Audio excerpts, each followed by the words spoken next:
Now streaming live on Facebook. Okay.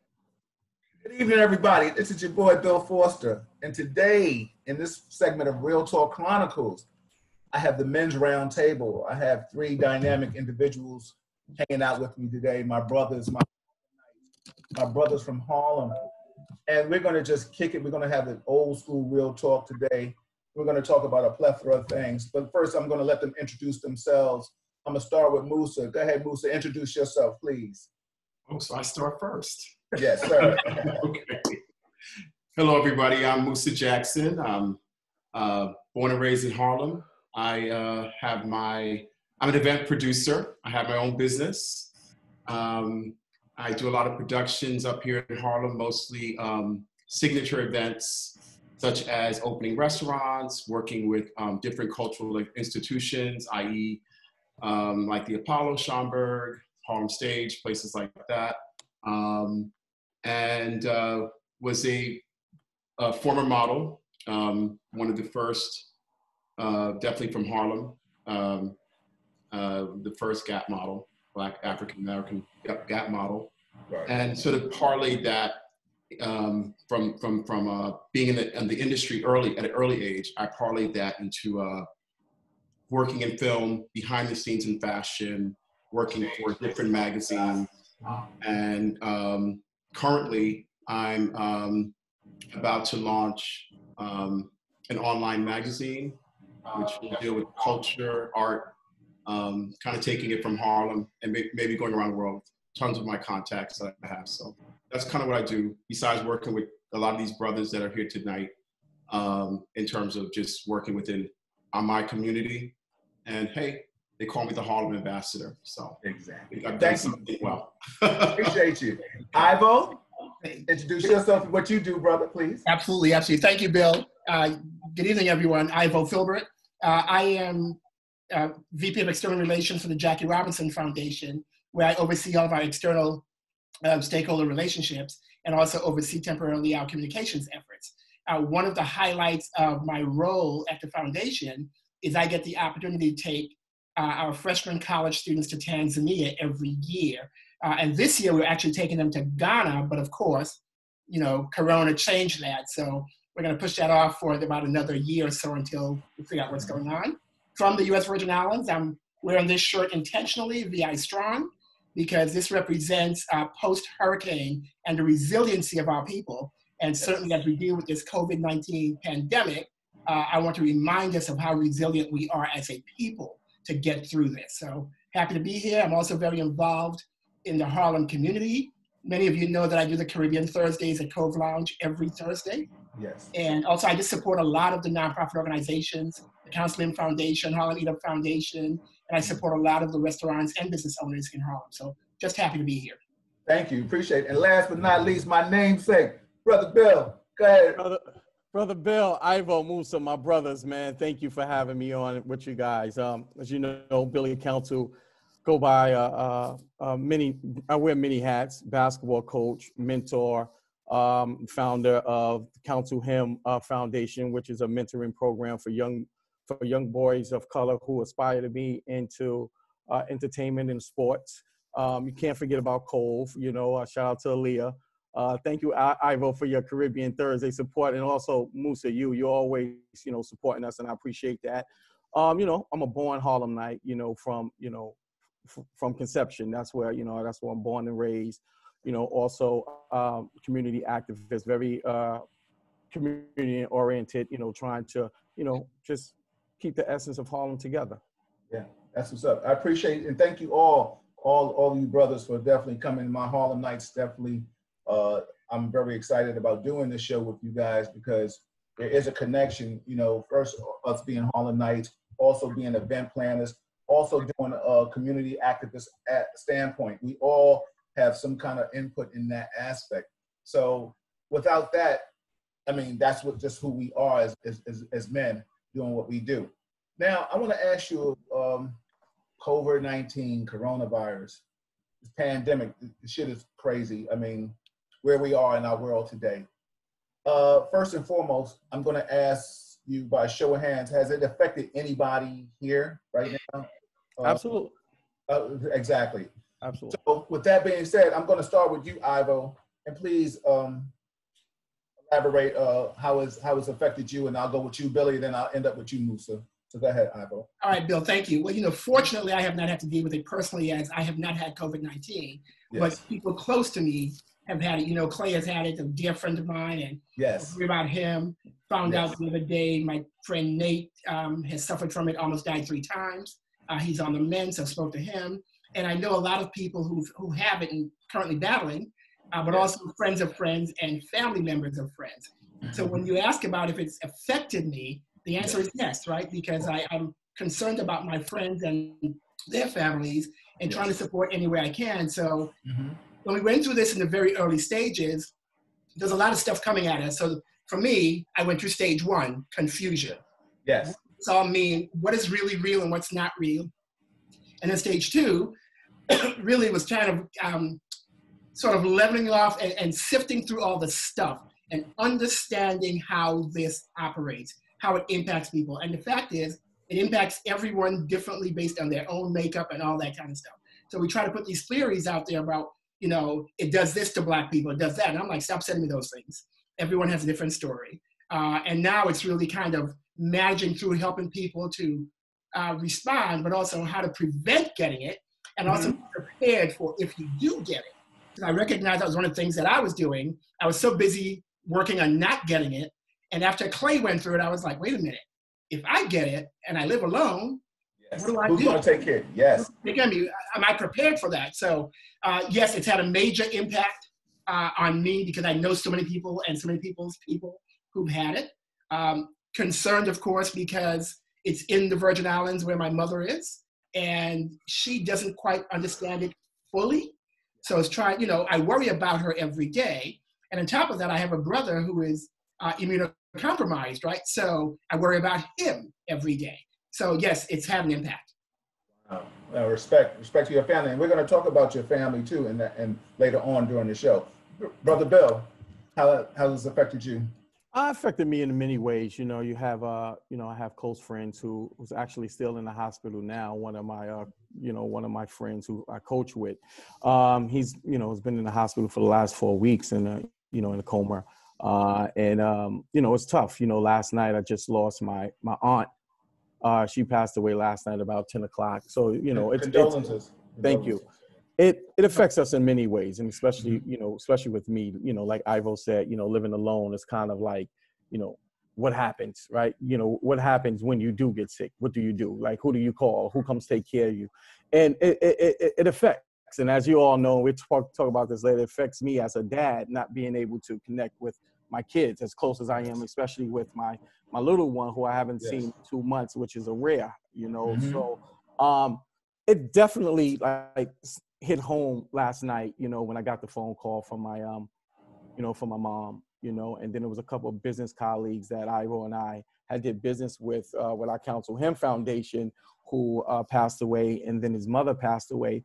But the hard part about it is not being able to grieve properly, right? You can't grieve properly with those who you love and those loved ones who need you and want to support you. And then, as we all know, how the pandemic is slowing down with not being able to have services. So that's a part that's very touching. And a friend of mine, mom died, and it took them she died in the house, and it took them about a week or so, a couple of days to get the body out of the house. So, it becomes very, saddened to see it, so it's just tough. Yeah, we're definitely going to elaborate a lot more on what you just said. Musa, what about you, my brother? Wow. I just want to say to everybody, I feel for everybody, my brothers here, what you share with me and your aunt. One of my closest friends, people probably know my trainer passed away. About 5 or 6 of my close friends' parents passed away. As you know, most of us know Bebby. I work in fashion. One of my makeup artists, his mother passed. Photographer, just so many people, friends, people I hung out with, people I was just with. Like I said, my trainer, I just spoke to him about 10 or 9 days before he passed. So it's just, I'm still in a process. I can't, this literally just happened. Yeah. And so for me, I'm a sensitive person, grieving, you're getting impacted from many different people who I'm close with. And when this is your parents, I love my mom. My mom was in the hospital. She did not test positive, but she is a prime candidate. She's in her 80s. She has emphysema, lung problems. So we were trying to keep her away. And as you mentioned, your children, I'm away from my children. So not being able to be who I want to be, meaning the protector of my mother, doing something for her. Obviously my children being there to hold them, that would be, what does that mean if I have it, And it's just, it's been a really trying time. I had a moment of breakdown. Ivo, we talk about how are people dealing. A lot of people are dealing with it. A lot of things happen during this time. I'm an event producer, which means I'm a freelance event producer, which means actually I have no job because there won't be doing any real events at this moment. So I, had to kind of rethink that in terms of myself and just that besides the death, compiled with the death, brought about depression. Not being able to get my, dad, can you, my, baby girl, how can I hug her? She's crying. Her mother, you mentioned my ex-wife was in the hospital. So my neighbor had to take care of my daughter. And that for someone like me, crazy. And then dealing with my mother was going into the hospital. So my mother, my daughter, my brother-in-law, my sister's husband was in the hospital. Then like I said, my close friend, it was a lot. I went into a depression, but I had to come out of the depression. I had to, Ivo, Bill, I had to figure out the strength within me because I knew so many people depended on me to just be strong. You know what I'm saying? And, but I don't think we talk about it, that part of it. Right. And we have mental illness and we have depression and these kind of things within our community. But when something like this hits, it can be debilitating. Yes, very much so. You really feel like, like you said, then you're isolated. You can't touch anybody. You can't talk to anybody. Maybe FaceTime, but you're in your home by yourself. What do you do then? And so I had to, have a moment where I could just cry. And, you talk about grieving, my neighbor, you guys all know Samuel Hargress. I live across the street from Paris Blues. See him every single day. Every day I give him something. So it's just like, everywhere you look, it's just hitting us. And so this is a great moment. I appreciate coming on and being able to talk to you guys. Oh, no, thank you. Thank you.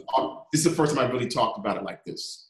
And that's the whole thing about Real Talk. It's all about the therapeutic aspect of it. Anybody knows that I'm looking for the transparent, and that's why you guys were definitely handpicked. And I knew that you would just enlighten my show and make it just so organic. I'm going to piggyback off what you were talking about, Musa, in regards to depression and things like that. And this is going to segue into my next question. I just want you to elaborate a little bit more. Then I'm going to go to Billy, and then I'll go to Ivo. But the thing is, I know with this whole covert thing that I've been losing, we're all popular individuals. And I think this is when popularity has become a curse, because with social media, every time you turn around, we're saying rest in peace, sleep in peace. And people are being touched from law enforcement aspect, from martial arts, from basketball, from different walks of life. Let me tell you something. I'm saying goodbye to so many people, and I can't properly say goodbye the way I want to. So it's really put an anxiety attack on me in certain ways. It's changed my sleeping patterns, because everybody knows my lovely wife Malika. I'm her. That's my soul, and I protect her. And just like if God forbid if something happened to you guys, I would want to be there to help you out, but we can't, because some of us may have pre-existing conditions and some of us may not. I have a weak immune system, so I fall in a certain category. But the anxiety has definitely hit me. So Musa, and then like I said, I'll go to you, Billy, and then go to Ivo. Just elaborate a little bit more on what you felt about the depression, and then I'll go to Billy. Go ahead, brother, please. I mean, it was it crept up on me. I'm not, like I said, I'm mostly, if you know me, I'm a very optimistic person. Mm-hmm. So I'm always kind of like trying to find the bright light. And as being popular, as you mentioned, is a curse sometimes, because every time I click on, I'm like, I was just with this person. I know this person. This is my photographer's dad. And they're calling me. Yes. It's like, they're also, because I'm like, sometimes a big brother, the mentor, and it's like, hey, my dad just passed away. And I'm like, my father, another one of my best friends, her dad passed away. Then my makeup artist's mother passed away. This happened in one day. And I literally was trying to hold it together, and I held it together for them. And when I got off the phone, I started to just panic and cry, because I started to think about, my family. And that's when the depression started to happen. I felt very powerless, very hopeless. I know I probably should have reached out. I reached out to a couple of friends, but maybe even to a professional. Yes. But it wasn't something that I thought about, because I was in it. Yeah. And a lot of times when you're in something, you're not quite, you don't really have all the tools. And I think that's another thing that they're not talking about enough, is that I don't hear it enough. I hear preparation, I hear, social distancing, but we don't hear enough about how are you doing? How are you coping? Right. Everyone's kind of worried about when I'm gonna get my stimulus check. How am I gonna pay my rent? But okay, that's cool. And we don't have a job, but also within that time, we're also suffering. We also, anxieties, like you said, I'm not sleeping. I wasn't sleeping at night. I got dehydrated. Was dehydrated to the point where when I did venture out to get, food, I fainted. Right. I actually fainted for the first time on the street. That's what you were talking about earlier. I fainted, and which was scary. And I thought maybe I had it, but I didn't have any pre-existing conditions based on what they were saying, the cough and that kind of things. I'd never fainted before in my life. I was social isolating, but, I fainted, and I was able to get back into my house and sort of take self-care, take care of myself. And I've been getting better since then. No signs of anything, but, I was scared. I still had to go on. I still had to call, find out my ex-wife's name is Crystal. She's in the hospital. I got a call about her. Where's my daughter? Can I speak to her? Reassure her. My mother, make sure her healthcare worker's there, taking care of her. For me, I just, I don't have that, How are you feeling now, Musa? How are you feeling now? You know what? Actually, I'm feeling a lot better. It took me some time, but, like I said, sometimes you just grieve, and you just have to cry and get it out. But I'm feeling stronger. That's all I can say. I won't say I'm fully there, because, there's still the process, but I feel a little bit better, And what's so funny? We're going to come back to that, and I'm going to segue to Bill. For all those who don't know, Real Talk started from the passing of my mother, and I know I needed therapy. So I'm glad that you divulged that aspect of what you needed in your life, and it's going to segue to Bill, because Bill, like you said, I knew I needed therapy, and I was grieving in a way where my friends became my sounding board. So like you said, getting professional help. And that's what Real Talk is about. Men, women, all of us just having real talk and being organic and therapeutic for each other. So Billy, like you were saying that, we talk about grieving and not being able going to grieve at a funeral like the way we used to. Right now it's visual video of funerals, or if it's somebody personal, it's 10 people, Like, just elaborate on how you feeling about that, brother. Well, for me, it becomes tough, right? When you look at it, and I just want to just piggyback off of something that Musa said. Mm-hmm. When we look at Black men, the one thing that we all shy away from is the word help. That word help, no matter where it's going, is kind of hard coming from Black men. So now just imagine yourself grieving and you need to reach out to somebody and say, I need help. I need to talk. And I remember that there are so many times where, you know, me being in the house by myself and, you know, thinking about, you know, people that I know who are sick, who I would always be there for, like, no matter what it is, right? So now you get to the point where you can't even help anyone.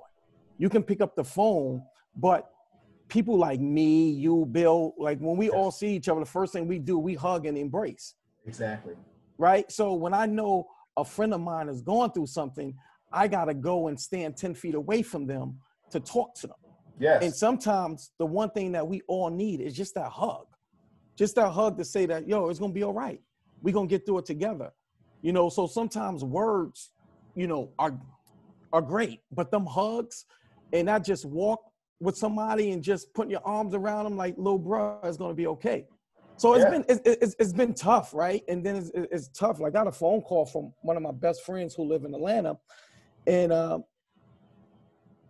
mother died. And the mother was in the house, and she was like, I was like, come on, just come up. I'll send you a flight, just come on up. And she was just like, to do what? To sit in the house with her? And it just hit me there that, you know, like, we're going through this pandemic where it's hurting people, families. It's tearing us apart, because how do you bounce back from that? How do you bounce back from not being able to grieve or hug your mother? Crazy. How do you say to your brother or your sister that, you know, holding their hands? I remember, in a quick story, but I would just remember before my dad died, that the one thing that he did was just put his hands in my hand. And when I left and he passed away, I said to myself, what would have happened if I didn't get that moment to touch him? Wow.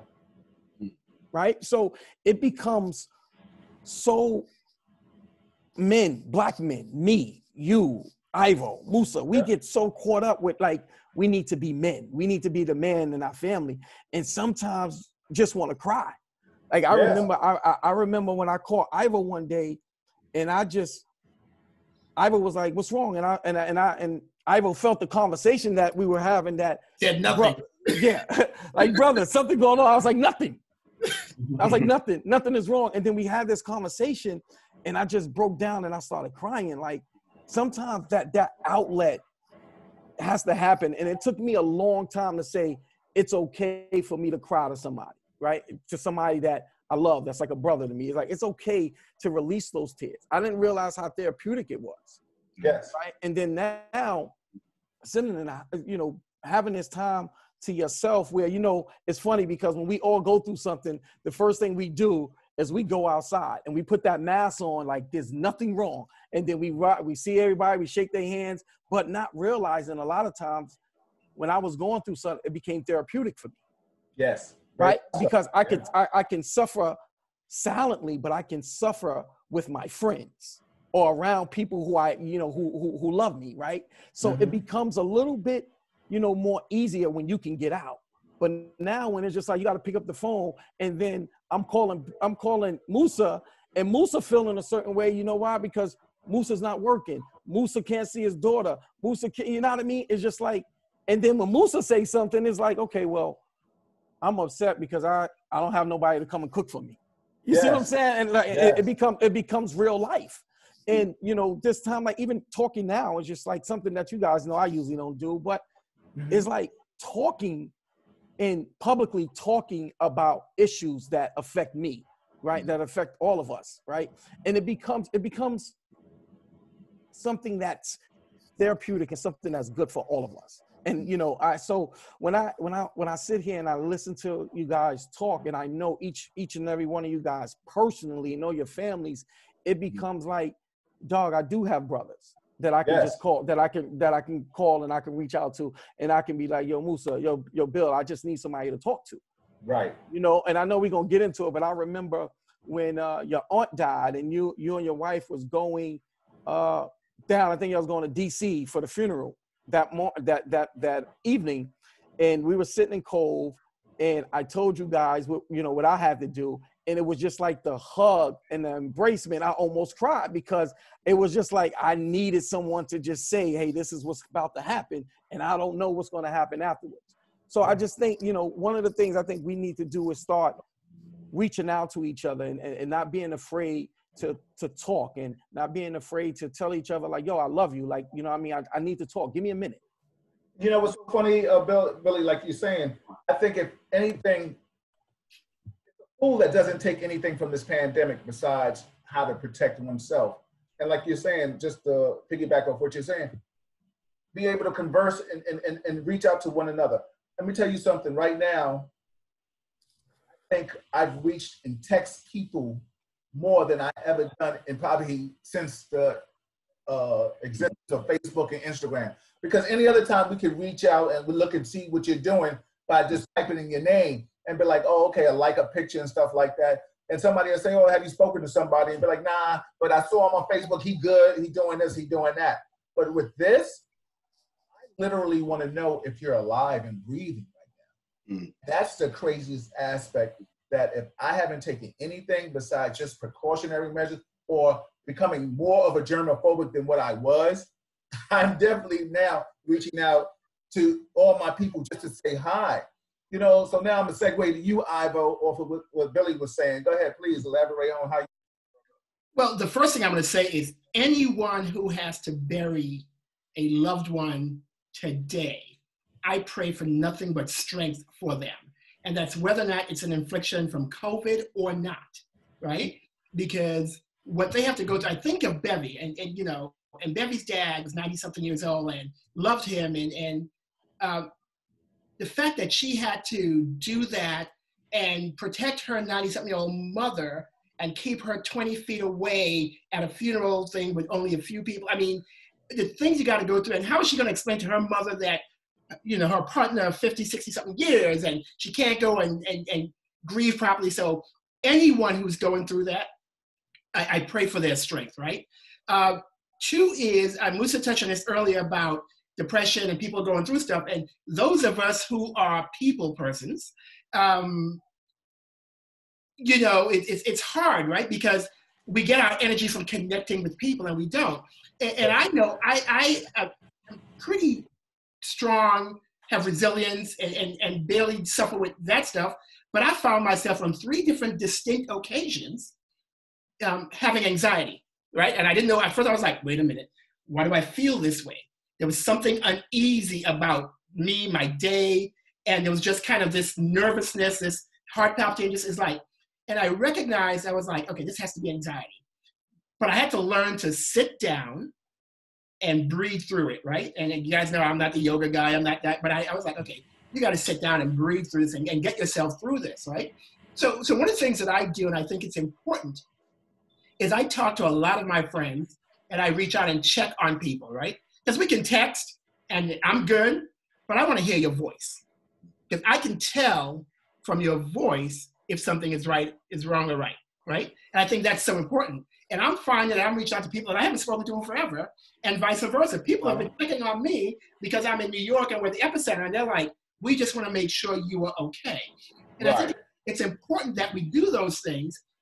We do the FaceTimes, we do the video, and I hate the video things and doing a video party, but I've found that it's so therapeutic when you get with the right group and you just connect with people, because we're all in this together and we're all doing the same things. And one of the things I try to remind myself is there are people, and this is how I cope in general, my issues are minuscule compared to what other people are dealing with. Mm-hmm. I try to put that in perspective, right? So I can be upset that I'm locked in my house for the last 6 weeks, but the reality is I'm not dealing with COVID personally. The reality is I got food in my house. The reality is I'm working. So my issues are not issues comparatively. And I try to put that in perspective every time I interact with people and I talk to them about what they're going through, right? And I also try to make sure that I'm available to folks just to talk. And sometimes we don't have to talk about anything. It could be a bunch of BS just laughing. And humor is also a good thing. So I'm telling you right now, I'm embracing my COVID look, you know? So, but we have to find ways to release that energy, release those challenges, find ways to talk to each other, to comfort each other. To know that Musa, and Musa, you know, we sent messages when his mom was in the hospital, to know he can't see his daughter. I didn't know you couldn't see your daughter. To know that must be such a burden on Musa, to know that. To know Billy can't deal with his mother.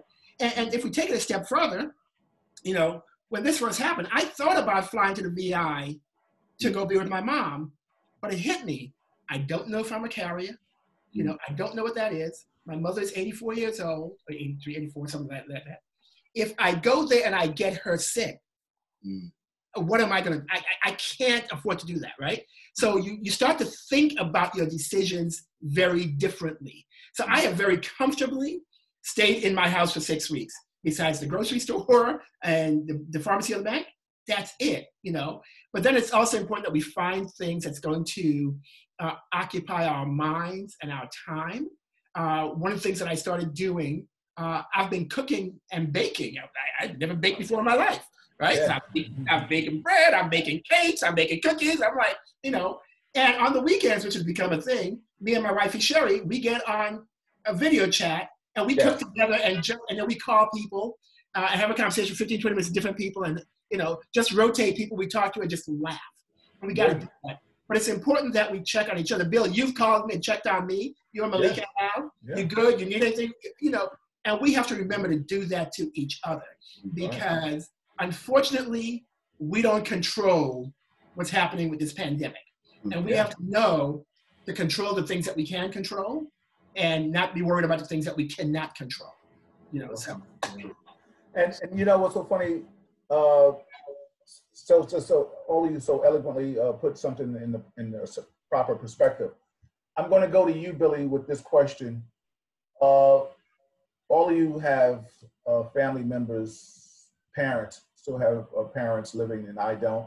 And I commend you for that. I mean, you all know my Uncle Willie, so that's probably the closest in New York to me for somebody besides Malika that I have to check on besides my family in the DMV area. But how is that? How are you adjusting? What are you feeling not being able to see your family, Billy, or all of you gentlemen? How are you feeling? I really need to know, like, what's the psyche on this and not being able to see your mother, not being able to see your child, and just like, how are you circumventing, or if you are seeing them, like I think Musa said earlier, like being 6 feet away. Like we just ran into a sister friend of mine, and she was with her daughter on Riverside. Malika and I was taking an exercise, and we all were so happy to see each other, but to virtually hug each other, like, you know, like that, or and actually talk to each other 6 feet or more apart was crazy. And then when we left, her daughter said, my niece was like, yo, I want to hug you, Mom. And she was like, yeah, I know, but you can't. So I just want you guys to elaborate on how are you feeling? And Ivo, you just said something on that about wanting to go see your mother, but just how are you feeling not being able to see your family, your loved ones, your parents, or your children? Go ahead, Billy. So for y'all, for those who do know me, you know how close I am to, you know, my kids, and especially my, you know, my little one who's live in Charlotte, and I'm usually down there at least 3 times a month, you know, pop-ups, taking her to school. And, you know, my little one and I are like, you know, 2 peas in a bucket, you know, like that's all we do is hug and kiss each other and hold hands, and, you know what I mean? And like when she is with me, we cuddle, like we watch movies. So that's like, you know, that's like my one of my best friends. And her and I have always been together. It's been the longest that I haven't seen her, and it's been like 2 months. She supposed to come up here for the break, and she can't. So it hurts because I think for me, a lot of times when I go through things, she's my reset button, right? She's that button that I press and I, you know, spend time with, and just like, no matter what the problem was, it just went away.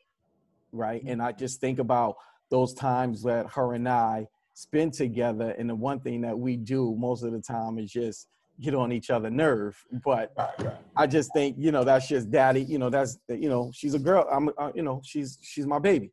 Yes. I wanted to, drive down to Charlotte or jump on a flight to go see her. And it's like, I can't stay with her, right? I can't hug her. And that's the one thing that I need. I need that hug. I need her to scratch my face and be like, Daddy, your sprinkles is getting whiter. You know what I mean? Yes. Part of, me and her snuggling together is like she would like lay down with me and just scratch my beard or scratch my face.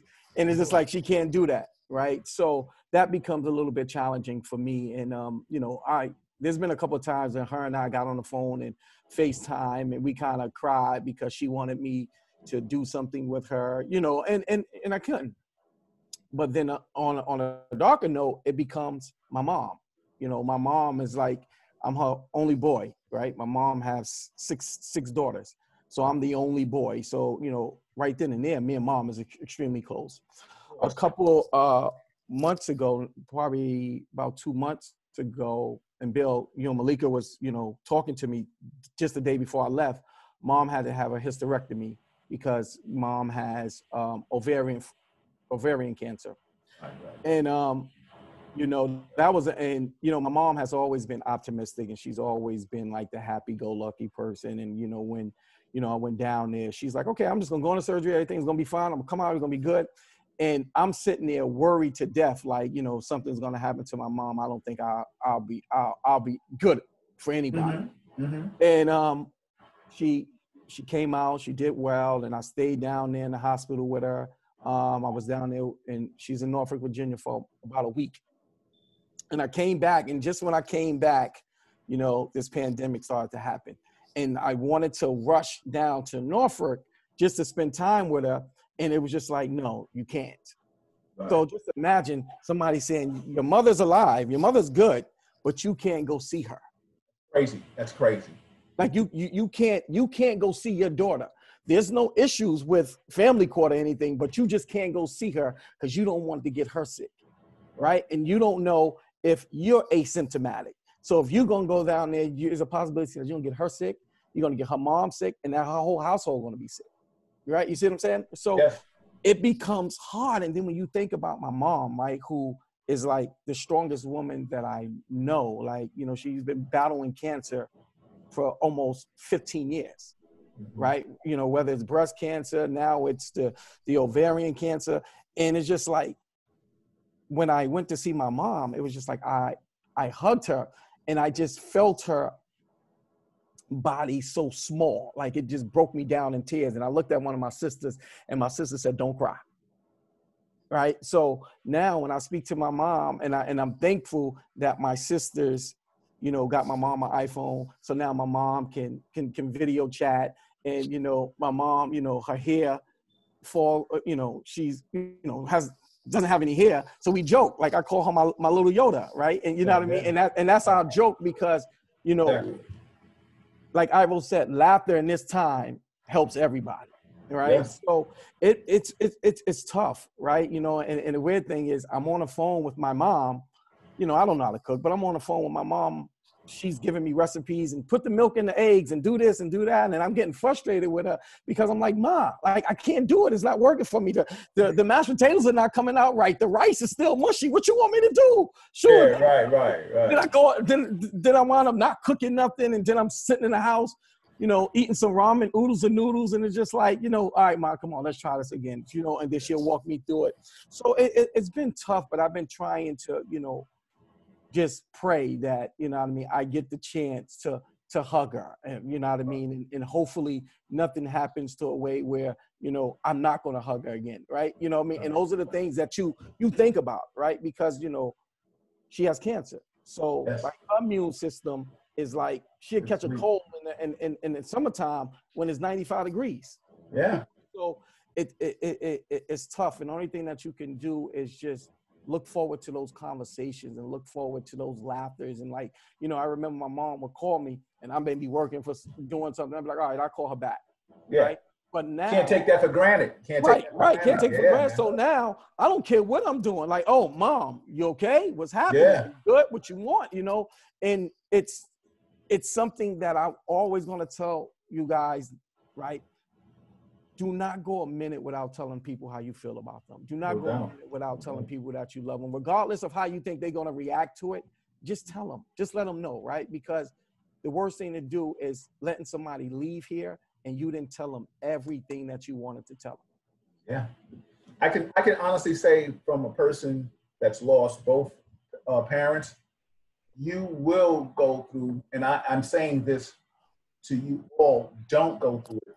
But it's hard, but you will go through it. If I coulda, shoulda, what if, you know, and the biggest thing I dealt with, and it's so funny, I had to reach out when my father passed away and my mother passed away.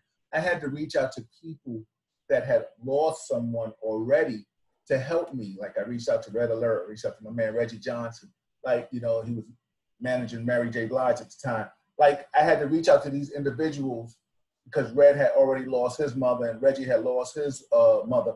And I didn't know what I was doing because, you know, now I'm going from my different drink process to adding different drinks to the process. You know what I'm saying? And now I'm looking, and at the time, of course, I'm law enforcement, and you know, you all know my mental on certain things.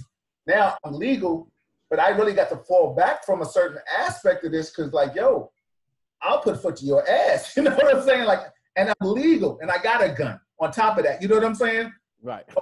I totally did. There you go, Bill. You know what I'm saying? But you know, the real dude in me had to fall back. And you know, the people around me at that time was like, yo, kid, you good? Like, that's not what you used to drink. And you drinking. I never forget, my man said to me one time, he said, yo, Hennessy don't go good with tears. And I was like, oh, okay. At that time it did. And, you know, but you know, it's something that you said, Bill, and then I'm going to go to you, Musa, that you said something about crying and your sister said, don't cry. I think we have all been conditioned at a certain age, our generation, we have been taught, don't cry, don't cry. I mean, I remember my father beating my ass, don't cry, don't cry. You know what I'm saying? And then you know, you're not going to cry. But you know what I'm saying? But when you get mad and you want to fight, you cry. You know what I'm saying?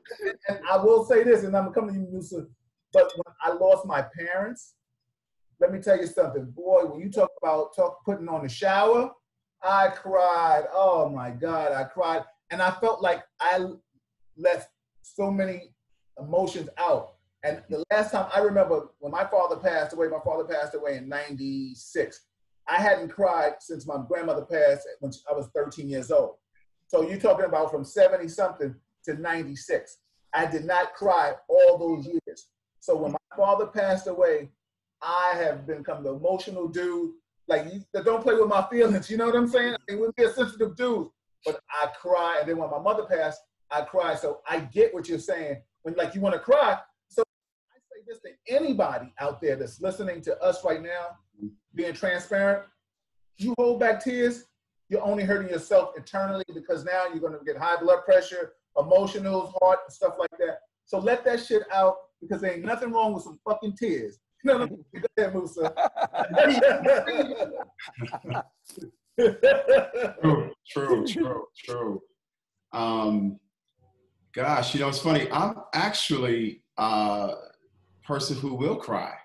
Right. You know what I mean? But this kind of made me, the pandemic, you know, COVID, and the situation, I felt like I couldn't because I felt so much weight of just trying to hold it together for other people that, and then I was working out. So I was doing my workout and, you know, dealing with my mother in the hospital and not being able to be near her, but grateful. Funny, Ivo mentioned that too, being grateful that my brother, my younger brother, is with her. So that was like, even though I could not be, I was comforted in knowing that my brother lives with my mother and that he's taking care of her. So he's kind of me in a way. And then with my daughter, you mentioned that, you know, she's like my little twin. We look alike, you know, we kind of sometimes even think a little bit alike. So not seeing her, you know, I was tough. but I needed her kind of, because I needed her to be strong. So I couldn't really even go in. I just kind of had to sort of like, you know, talk to my daughter Jade, especially when her mother went into the hospital, and say, because she was like, Daddy, you know, I'm crying all the time. And I'm thinking, I said, well, Jade, you can cry. Nothing wrong with that. I said, but you know how like I started talking to her because I know her mother was going through something and I couldn't really, you know, be there to comfort her. But I said, maybe she can be of comfort to her mother. Right. And because they live together, and I empowered her. And you get this because you're a coach. She has a coach because she's on the swim team. And I said, Jay, guess what? You know how like you're swimming and you have a coach and your coach your cheerleader? I said, how about if you become a cheerleader for your mom? Mm-hmm. And she instantly turned around and she said, you know what? I think I can do that. You know, I think I can be, you know, strong for her. And I said, I need for you to do that. So I was able to kind of still be the dad and still be the strong one for her. And then I was working out for myself with my trainer. Right. Who was kind of giving me the coaching. And when he passed, I felt like, oh my God, this one's going, that one's going, my trainer. And I literally, dudes, when I went down, I had to get out the house. I was feeling a little bit, but I had to get out the house and I walked. I hadn't walked in a long time. And I walked all the way from my house, 120th Street, down to 57th Street. And I got to 57th and like 9th Avenue, and I broke down in tears, like literally almost fell. I just broke down because the weight of I finally released it. And I started thinking about everybody. I started thinking about like this pandemic reminded me of people who were dying back in the 80s, good friends of mine who died of AIDS, who I couldn't get to. It started releasing a lot of stuff from decades ago in terms of just, you know, being able to grieve. And I think we have to realize that as men is really important, that we do grieve, but that we also have to come back and realize that we can grieve, but we can't allow ourselves to wallow in it, because that will lead to depression. We still have to reach out to our friends. And I started reaching out to my friends who were like, if you need anything, they brought me food, they called me, you know, let's just talk, let's laugh, you know. And I started to just kind of like be able to just, that was my grieving process. That was was the recovery with my friends. You know what I mean? Because they were there for me, you know, just having people there with you, you know, that you, even though you weren't there to see them, they were just calling you, you know? So I think you're right. We have to really reach out to one another and let each other know just that at this time more than ever, how we feel about them, because you never know what people are going through in their house. You just do not know. And just that one smile, say, hey, I was thinking about you. I love you. You give me a call, can make their day. A text, something so. You know, a text, just something random like a text or whatever can make their day. And I will say right here, going forward, I will make sure that I will reach out to you guys definitely. I can't say once a week, once a day, but I will definitely, I will reach out to you periodically just to check on you. And you know, what's so funny? I like other people. I hate when people say, oh, I haven't heard from you. Yo, if I want to hear from you, I'll reach out to you. I don't, because you don't reach out to me, I don't give a fuck. You know what I'm saying? Right. I reached out to you. You know what I'm saying? I'll deal with that emotion later why you didn't reach out. But that's it. But I'm going to reach out to you because I wanted to say something to you. I just wanted to read some of the things that people were saying in here. A friend of mine, Marlene, she was saying this is so powerful and necessary. She appreciate that. Holly definitely talking about this is real talk. This is what really it's all about. You know, Malika said she remembers that night. We were so glad that we stopped by and we could be there for you to chop it up and to find out what was going on. You know, my boy Todd, I grew up with, he said, this is good and wonderful open conversation. You know, this is what it's all about. Robin Hunter, what's up, sis? You know, great open conversation because I know this is hard for men to be vulnerable. Exactly, it is. Depression, anxiety is real, especially now. That's what something Robin was saying. Marlene also said prayers of comfort for you, brother. I'm sure she's talking about all of us, but anybody who's dealing with something personally. Robin also said we need more of this in conversations like this. So, you know, this is Malika, my other half, said, cherish each moment with our loved ones.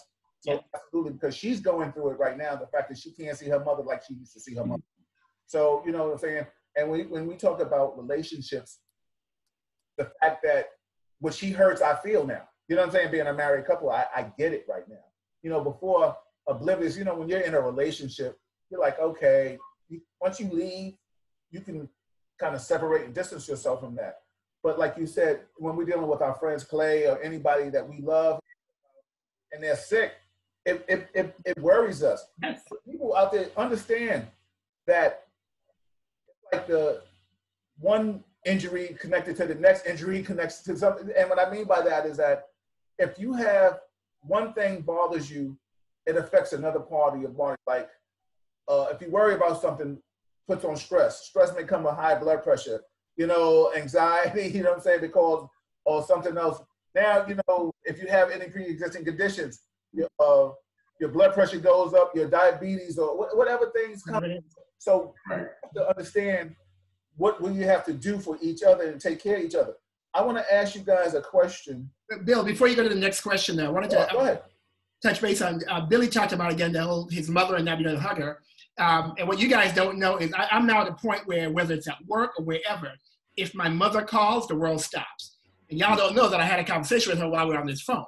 And I apologize. I thought I finished with you. Go ahead, please. The first question is, are you okay? Yeah, and if you're okay, then we can talk about me getting back to you. But if you're not okay, sayonara, see y'all later. So I think we have to recognize that we need to do those things, especially for our parents who are elderly, and really put them first, right? And when we talk about the whole anxiety thing, and Musa talked about this, reaching out to friends, you know, I recognize my first anxiety bout. I called my best friend, Anthony Mitchell, and I'm like, dude, I texted him, dude, I don't know what's going on. And first he's like, let's jump on a call. Later on, he was in the middle of a meeting thing. He said, first he was like, are you good? I was like, yeah, I'm good, but I'm just feeling a little uneasy. He goes, all right. And what we did is he actually did a video call with his family, his son, who was like my nephew, his wife, and that was good. And then the other was, you know, I was texting with Taraya, and she was like, I'm here for you, Lovey. Hit me up. Let's talk, right? Yeah. So it's important to know your friends who you can call or text, and you know they will stop, right? Because we have a bunch of friends. And I know all of my friends will stop and give that, but there are certain friends that you know, if you hear from them, it puts you in a different space. Yes. You got to recognize who those people are, and who you are to those people as well, right? Absolutely. So again, as Clay was going through his situation, you know, I was on the phone with Greg every day, right? Get this, you have to, you know, because that's how we do. We make sure we protect and we take care of each other, and it's important to know the tribe. It's important to know who can stand in your gap when you need them to. And it's okay to call and say, I need you to stand in my gap right now. Because I'm not 100%, and I need you to stand in my gap, and hopefully, and you know who those people are. So I think those things are very, very important. I don't think there's anything wrong with humility, and people understand. I mean, anybody knows me, like I'm a big martial artist, and the white belt is probably the most prominent belt that I feel like I went through, because it's all about humility, and each belt stands for something. But the white belt is the humility, and I think I've tried, as cocky that we all can be, we all got the chip on our shoulder. Cocky? Who's up cocky? Clearly. Exactly, right? That's another conversation. How about that? But, but you know what's so funny? I want to ask you, I got a comment here from London Allman. And she says something, because it's real talk, I'm going to keep it real. She says, yo, you have men on your Zoom call that won't show up for me, shaking my head. That's something I guess we're going to have to, we all, I guess, will have to deal with. London feels that somebody has not, or whomever here has not reached out to her to say hi. I mean, London, I'll ask you, I'll be forthright. Have you reached out to any of them and checked on them? Because you know what's so funny? We just said that. Don't ask me to do something that you haven't done yet. And I don't know if London has any pre-existing conditions or somebody's sick in your family. I don't know that. I really don't. And you know, I'm not trying to be funny or smart ass, but the thing is, I think it's kind of like insulting to ask somebody why they haven't called you when you haven't called them. So Bill, let me just elaborate. And I don't know the young lady London. Excuse me if I said your name correctly. Yeah. But let's all be real about certain things, right? There are certain people that are in our circle immediately and we reach out, and then there's some people who are in our circle from a distance, right? You can't reach out to everybody all the time at every moment, right? So there's sometimes where, you know what, we're in our own bubble and we're trying to reach out to those people like our mothers, our sisters, our cousins, our aunts, and you know, our best friends, our god kids. And it's just like, oh, I forgot to call Bill Foster, who's one of my good friends, but me and Bill don't talk every day. That doesn't mean that I don't care about Bill or I didn't show up for Bill. That means that, oh, I didn't get a chance to reach Bill. Bill, reach out to me, right? And then Bill, once you reach out to me, it's like, okay, let me reach back out to Bill in 2 days, right? That's how that dialogue starts. We can't continue to always talk about problems and not come up with the solutions, right? So let's be solution oriented before we do anything else. Bill, can I jump on that too? Of course. I don't know who London is, so I'm like, do I know London? I don't know who London is. Well, we're gonna have to look it up in our friend list. Hey, it could have been me. I'm not gonna lie. This is where. Because she said man. She said man. She didn't say man. There's 4 of us here. You don't know her. I want to be clear. This is those of you who know me. I know you. Forgive me. No, but I'm not. No. I know you. But here's what I'm going to say. And those of you who know me, you know I'm a straight shooter, right? Here's the reality. You don't know what that person is going through. So to get caught up in and this is not about London, it's about anybody who's thinking that. Right. Of course. To get caught up in they didn't fought with me is bullshit, okay? Because you don't know what that person is going through. So we got to cut that crap. We got to put that shit aside. And if someone didn't fought with us, we got to call and say, hey, Billy, I didn't talk to you. Yes, you okay? You know, we get so caught up in what people haven't done for me. Right. Put the shit aside. Right. Okay? Because we don't know what people are going through. Right? Again, I could have sat here and been like, oh my God, I'm back in my house. Musa didn't call me. Right. Musa's dealing with his mother, his daughter, everybody's dealing with their own shit. Right. It's interesting. I mean, I can't agree with you more, Ivo. You know, we're all everybody's going through shit right now. Everybody's going through something, and you know, so like you said, if you haven't to London, I don't know London. I'm really searching my brain. If it were me, hold on. I don't want to go. You know, here's the thing. I bet you that's Musa friend. But wait.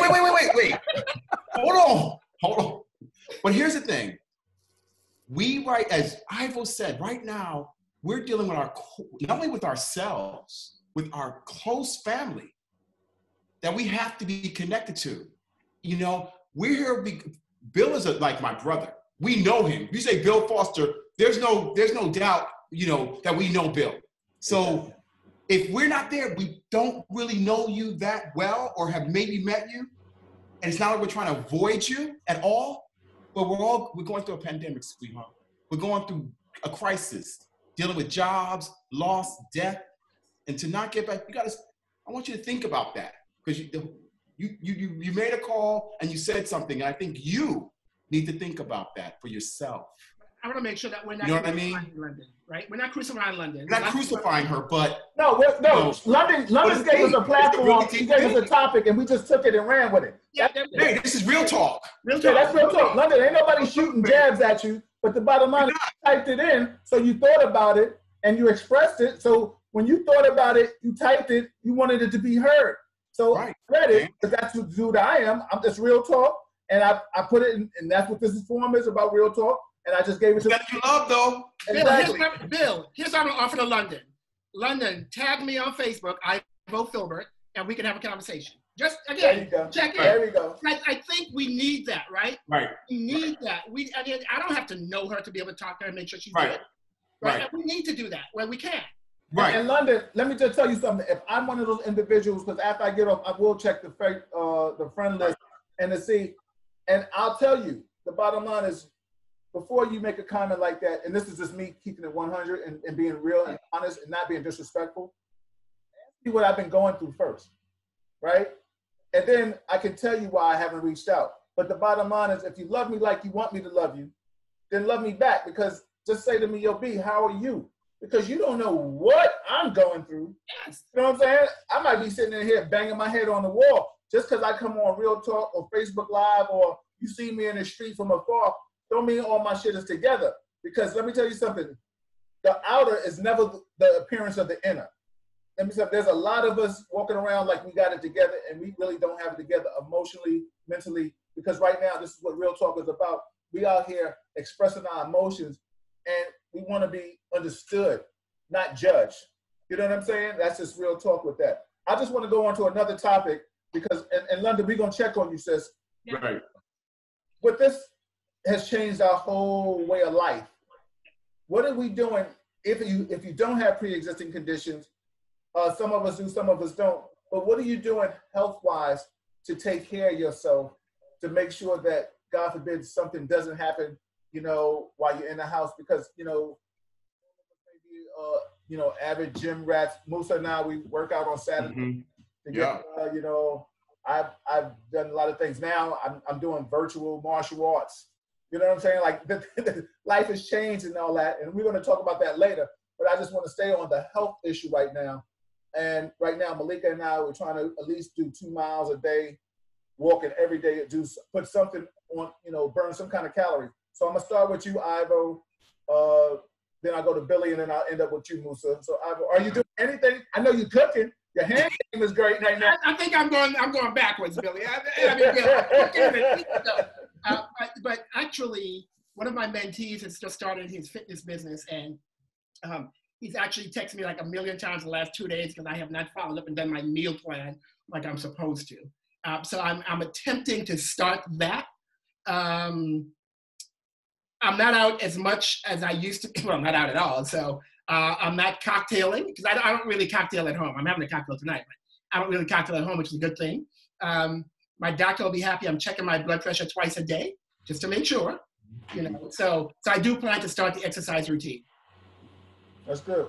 So, you know what's so funny? I remember talking to our sisters, Whitney and Yvette, and we were all talking about walking one day. Maybe we may have you all do virtual, you know, not virtual walks, but six socially distanced walking. Social distance walking. You know what I'm saying? We'll all meet up and just go walk. Stay over there. I see you, but, you know, mask up. That's really, are you doing anything? How you hope? Before I go and tell y'all a lie, I'm going to just say one thing to you. You never check anything. Bill, hold on. Something that you just said. I got to pull your coat on it. Go ahead, brother. Couple months ago, I think when we lost one of our friends, and we all said, you know what we got to start doing? We got to all start getting together at a place once a month. Remember you said that to me? Yes. Remember you said that to me? Yes. And then this pandemic happened, and it can't. But I think it's important, you know, with the four of us who are really connected in Harlem, and we're all well known, we need to do, like, honestly, like, mental health days. Like, when we just take a walk in Central Park, we meet up at one location 6 feet apart, and we just walk, right? Because I'm gonna be honest, I'm just really starting to cook. So I'm cooking those things that I never knew I can cook, like meatloaf, mashed potatoes, turkey wings, and lamb chops, and calling my mom for some collard greens and putting ham hocks. So I'm eating, right? And, you know, I will jog a little bit and take a nice run. But to be honest with you guys, like, mentally, I would probably do a couple push-ups, you know, but it's been hard for me, right? Because, you know, I'm used to being on the go. You know what I mean? As a coach, I'm usually in the gym with my kids, my mentees, and, you know, my players, and, you know, working out then, right? Like, right now, it's just like, I can't do nothing, right? And I don't want to say I can't, but I don't do anything. And I think I need to do a better job at exercising, right? I'll run, you know, I'll run, and I got a park up here by my house, and I do a nice run. But then most of that run becomes a walk, because I'm just looking at the scenery and not really, you know what I mean, not really putting active running in. So, you know, I think that's one of the things I got to do more is exercise. Walking is okay. Yeah. You talk about, well, one thing I do is I work out on my roof with my weights and my jump rope, but I also really look at videos, and I find videos that I can work out without weights, and maybe light weights if you have them in your house. And that just gets me motivated. So I might just go through like a video on my arms one day, you know what I'm saying? Modify it for myself, and then maybe do back, and then just do like the whole body. And we're talking about, you know, one body part per day. And then, you know, I just started walking again. So I walk sometimes socially distancing with my friends or by myself, just to get, you know, sometimes just for myself, I need to just clear my head, and I walk for like a couple of miles. But, you know, you can do that in your house though. You can just, there are videos out there that are really good out there, you know. And I eat. So, you know, if you guys have any recipes that you can send my way. Oh, I got you. You got me? I see you. I see you cooking, Ivo. I've been in the kitchen. I got. I know you got. Yeah. I never thought I could cook. I see you. Hey, Musa. Listen, wheat bread. Hey, Musa, wheat bread, honey turkey, and cheese with lettuce and tomatoes. Right. I'm telling you right there. That'll get you through it all day. I can make a mean tuna fish sandwich. But this one over here. Ivo. Let me tell you, Ivo got his own damn cooking channel and shit. He really does. That's a good thing. You should add that to your Cooking with Ivo. I got it. It's coming. I'll produce it. Look at this weekend. I plan to make bread for the first time. Oh, look at this shit. Look at this. It back to the Ivo, man. Yo, Bill, can we move on? You always got to show off. $3 at the store. It's like $20 for the ingredients. You might as well just buy two Hello, brother. So I'm going to ask you this question. That is my mental. That's the mental stimulation. Listen, we all got to have a vice. If cooking is your vice, exactly. Mine and shit. I ain't mad at you. You know what I'm saying? So listen, let me ask you a question. Because this COVID shit has taken this world by storm. They talk about people of color. Remember when they first talked about black people of color weren't getting it, and then all of a sudden now the chart, boom, we took the lead. I was talking to some doctors, my cousins, and always shout out to the corridors for always being there for me and giving back to the community, giving insightful information. They were saying maybe we weren't getting tested at the time, which could be factual, of course, because we don't know. But let me ask you a question. What is your whole mental with this pandemic, this COVID shit? Because I'm sure I know my black ass never thought I was going to see anything like this ever in my life. We've heard a lot about a lot of things. You know, Ebola, you know, we saw Sandy, we saw Katrina. I mean, but you know, it wasn't with this thing where lives are being lost every day. There was a time in New York City that we're talking statistically, right now, as of the other day, they said statistically 2 million people probably have the COVID coronavirus. Now, when we're talking about today, the numbers, how do we get happy when we hear about 350 people have lost their lives when the numbers were at 700 all the way down? So my question to you is, what do you think personally about coronavirus, COVID-19? Whatever your feelings are, where it came from, how it got here, I just want to know, how are you personally feeling like this? And Musa, you and I, we talked about this in length at one point. But I'm going to start with you, Ivo, then I'm going to go Musa, and then I'm going to end with you, Billy. So go ahead, Ivo. I want to make sure I understand your question. How do I feel about coronavirus? Well, no, just like, well, basically when I say how you feel, when I say, where do you think it come from? Like, I know we never thought we would have this. Like, you know, it's just a plethora. I just want your feelings on the coronavirus as it is. My feeling coronavirus, she's a biatch. Exactly. She needs to be gone, okay? Exactly. So in my wildest dreams, I never thought I would live through something like this. Yes. Because I live in the United States of America. Mm-hmm. And what has become so evident to me about this is, because we didn't have to be here. It was a lack of response and responsibility by our politicians, and we know how that is, that got us to a particular place, right?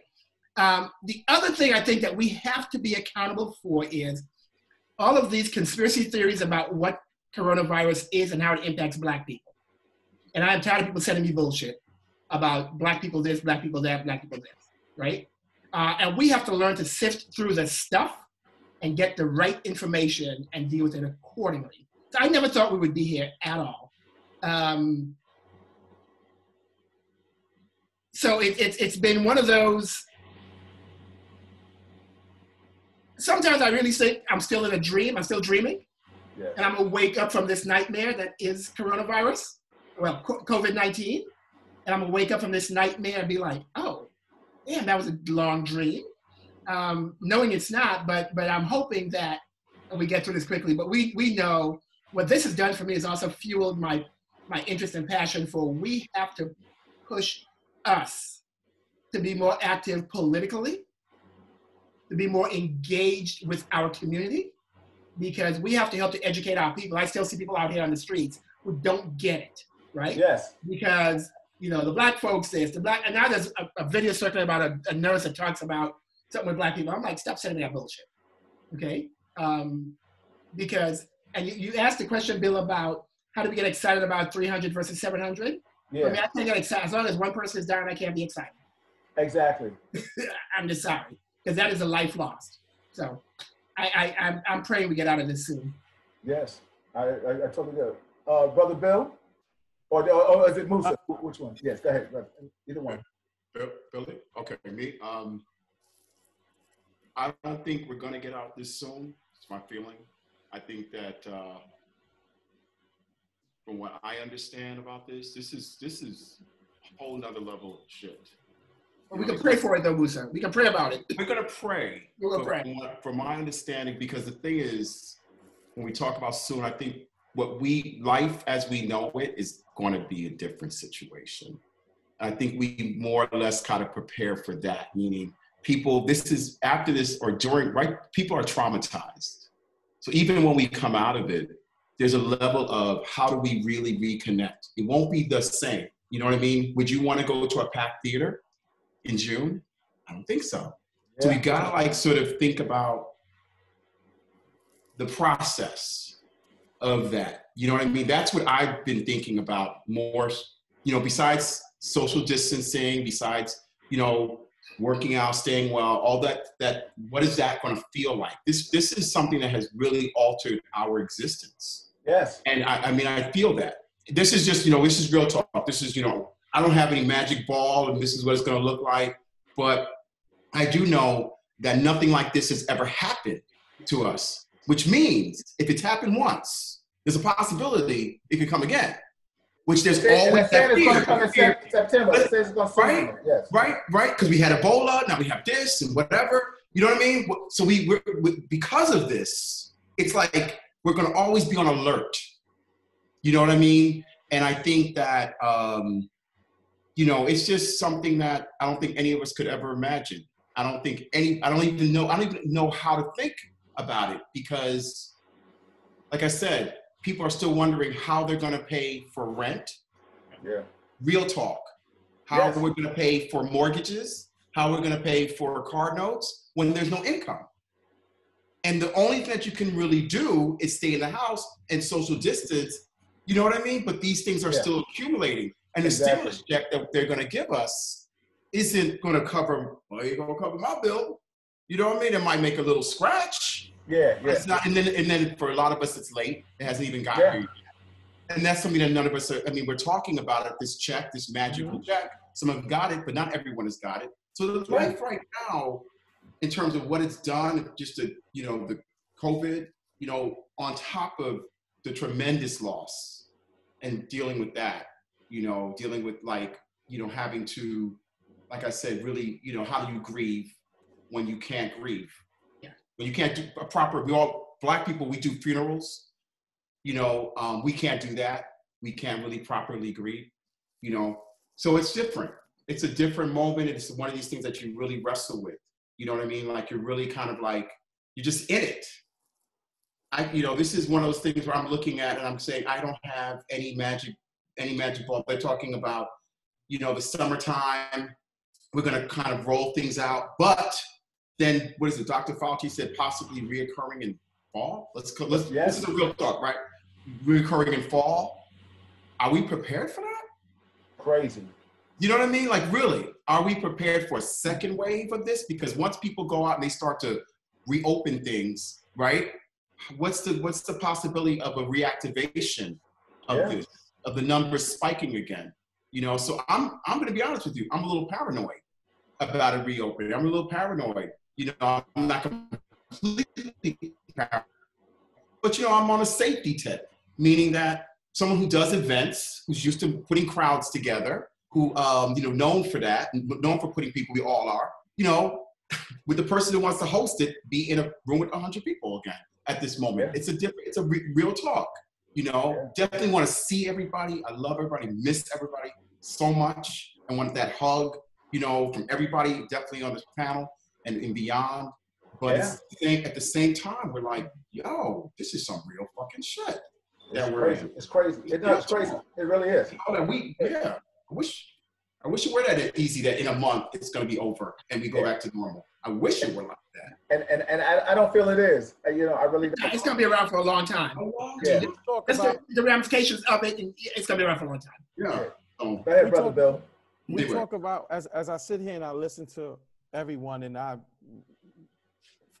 by far, have the expertise in this area, right? So one of the things my mom used to tell me is like, don't speak about nothing that you don't know too much about, right?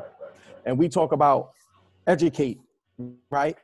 How can we educate our people where we don't even know what this disease is, right? Right, that's one. Two, we have so many doctors with different opinions on where it stems from, how you handle it, and then it becomes this big conversation, a gumbo of pot of everybody's different ideas of what it is, but we don't know what it is, so we can't be educated on it. So the reason why it's going to come back is because we don't know what it is. So in order to catch something, when you catch it, you got to know what you're going to do with it once you have it, right? So we're kind of like lost because that's not one person has given us facts, right? Everything is a guess, and certain things are, you know, more thought out than others. But when you also look at our leaders who goes and give us information who are not educated on it, it makes it worse, right? And to piggyback off of Ivo, and, you know, this thing in our community is by far bigger than this pandemic, right? Yes. We can't talk about this pandemic and not talk about what they have been doing to Black folks and diseases for years. Absolutely. Of course. Absolutely. Right? So this is like, so now when it first came out, we all was uneducated, right? Black folks can't get it. And like y'all all said, now we at the highest, right? Black folks and Latino folks, we catching this disease rapidly. 6 to 1. Right? So now, would you say 61%? No, 6 to 1. 6 to 1. 6 to 1. Right. So that's right there is telling you that nobody knows. So what they do is they make the urban communities sort of like guinea pigs. Let's open this area. Let's open that area. Let's open this area. Let's see if the numbers spike back up before we open the masses, right? I see one thing. They didn't open up Wall Street. They didn't open that at all, right? But it's just, you know, we just got to figure out a way to better take care of ourselves and better kind of help each other out. And then we need to be educated, right? We need to be educated before we can go out and teach anybody else. So Billy, I want to go back to the educating thing, right? Because I think sometimes in our community, and I think I know what you're trying to say there from my perspective. And you're right, there's so much that we don't know. But I want to make sure we talk about educating in terms of making sure people know the basics, right? We know some basics about this. And part of this is, as a community, we also have to take it upon ourselves to find the information, to educate those in our community who are pretending like nothing is wrong and nothing is happening. Let's not talk about getting deep with it, right? But when I go out there, which is one of the reasons I haven't gone out there running, walking, all that stuff, there are people out there still behaving as though we are not in a pandemic, where they can get, case in point, the party in Chicago this weekend that was all over the news. Terrible, right? terrible. That's ignorance. That's ignorance. And we as a people have to take accountability for some of our own shit, right? And when I talk about educating, you're right, Billy. We can't educate what we don't know, but we are smart enough, many of us are, to get core information that we can help someone understand. Like, for example, my mother, she still does not understand this thing conceptually and the magnitude of it. But what I can get her to understand is, don't be having nobody come up to the house, don't be hugging on people, don't be going nowhere, here are the basics that I know are factual, right? So we can educate as much as we know, but it's just getting our people to at least start behaving like there is a pandemic. But hold on, Bill, I can go back, right? I vote, and I'm not discredit anything that you said, 100% true, right? But, and I think, Bill, we'll get into this a little bit before we leave. No, we can get into it now. That's why we. We're looking at, and now for me, I'm gonna go to where I'm an expert at, right? And y'all all know this. We're looking at young people, right? We're all adults, career-oriented, have our careers. It's hard for us to stay in the house. It's hard for us to be alone. Imagine these young kids who have no outlets, no community centers, no parks, no basketball, no sports, no recreation, no nothing, right? It's going to cause a bigger epidemic for all of us. Mm-hmm. For all of us. Let me just chime in with you on that, because the bottom Good point. Yeah, no, it's a great point, and I will make a great point, and we're all making a great point, and this is what this conversation is about. Because the bottom line is, I'm disappointed in the youth. I'm disappointed in the parents of the youth, because the bottom line is, why aren't they putting their foot down? Let me tell you something. I got an uncle that just had a birthday. You all know him, Uncle Willie. Shout out to him. Listen, him and I, we converse about this all the time, and he says, yo, nephew, I'll see you when it's all over. I miss the shit out of you, and I miss him too. But the one thing is, I want to see the other side. I'm looking for the tunnel with the light. The youth out here, also too, with our Caucasian friends and family, they feel like they got their leader status. I mean, people of color, they're showing the negativity, but they're not showing the white people out there at the beaches and acting crazy and running around, people jogging on the Riverside Drive without the mask on. And I'm getting anxiety, because I'm like, yo, you about to invade my wife and my space. But the thing is, when we see the youth, and they're highlighting the youth doing negativity, and they're doing, and when I say negativity, I'm talking about in essence of partying and stuff like that. That video that Ivo was talking about in Chicago was despicable. It was despicable. And we gotta own that. And let me tell you something. If that was my daughter, I'd bust her ass. Hell yeah. Right. So there are two things, right? Go ahead. It could be my daughter. The parent have to take accountability, right? Mm-hmm. But we know that many of our parents need help. And Billy, I do twice a week a call with young men from the Boys and Girls Club of Harlem. Yeah. For that very reason, to talk to them about what's going on and give them an opportunity and an outlet. And they have been talking about it. They've been saying things like, people in the drug show how rude people have been. They get it, what they're doing to combat. So yes, it's hard for them, and I get you, Billy. And for our young people, yes, they're invincible. We got to help them with that. But if we help them to process, and that's where the parents come in, that's where those of us who have an opportunity to influence come in, that's where the community comes in. We're not going to get them all, but we got to do our part. Parents have to do our part. Here's what I know. If this was going on and I was in the islands and Louise understood what this was and I was acting the fool, Louise would bust my ass. But see, one thing, and I constantly try to remind, adults, right? We did similar things when we. I agree. No, Ivo, let me finish. Okay. Let me finish. Right, we did similar things when we were younger. Right, we didn't have this pandemic that's going on. Right, but half of these kids' moms, that was in Chicago, and I don't know because I can't speak on that. And let me just say that. But in our community, when I look at Harlem, in our community, right. And this was the reason why when we went out, I went out and I passed out the gloves and the mask, because I was saying, like, we can't expect these kids to do certain things. If they do them, right, we need to prepare them, right? We need to give them the tools that they can have so they can go out there, right? Because they're going to do that anyway, Ivo.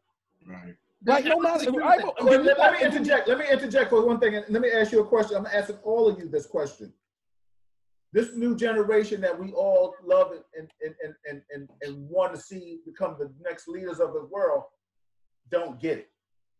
I'm not going to say all. They don't. I'm saying some don't get it. What do we do about them right now, Billy? Because let me tell you something. I go to schools.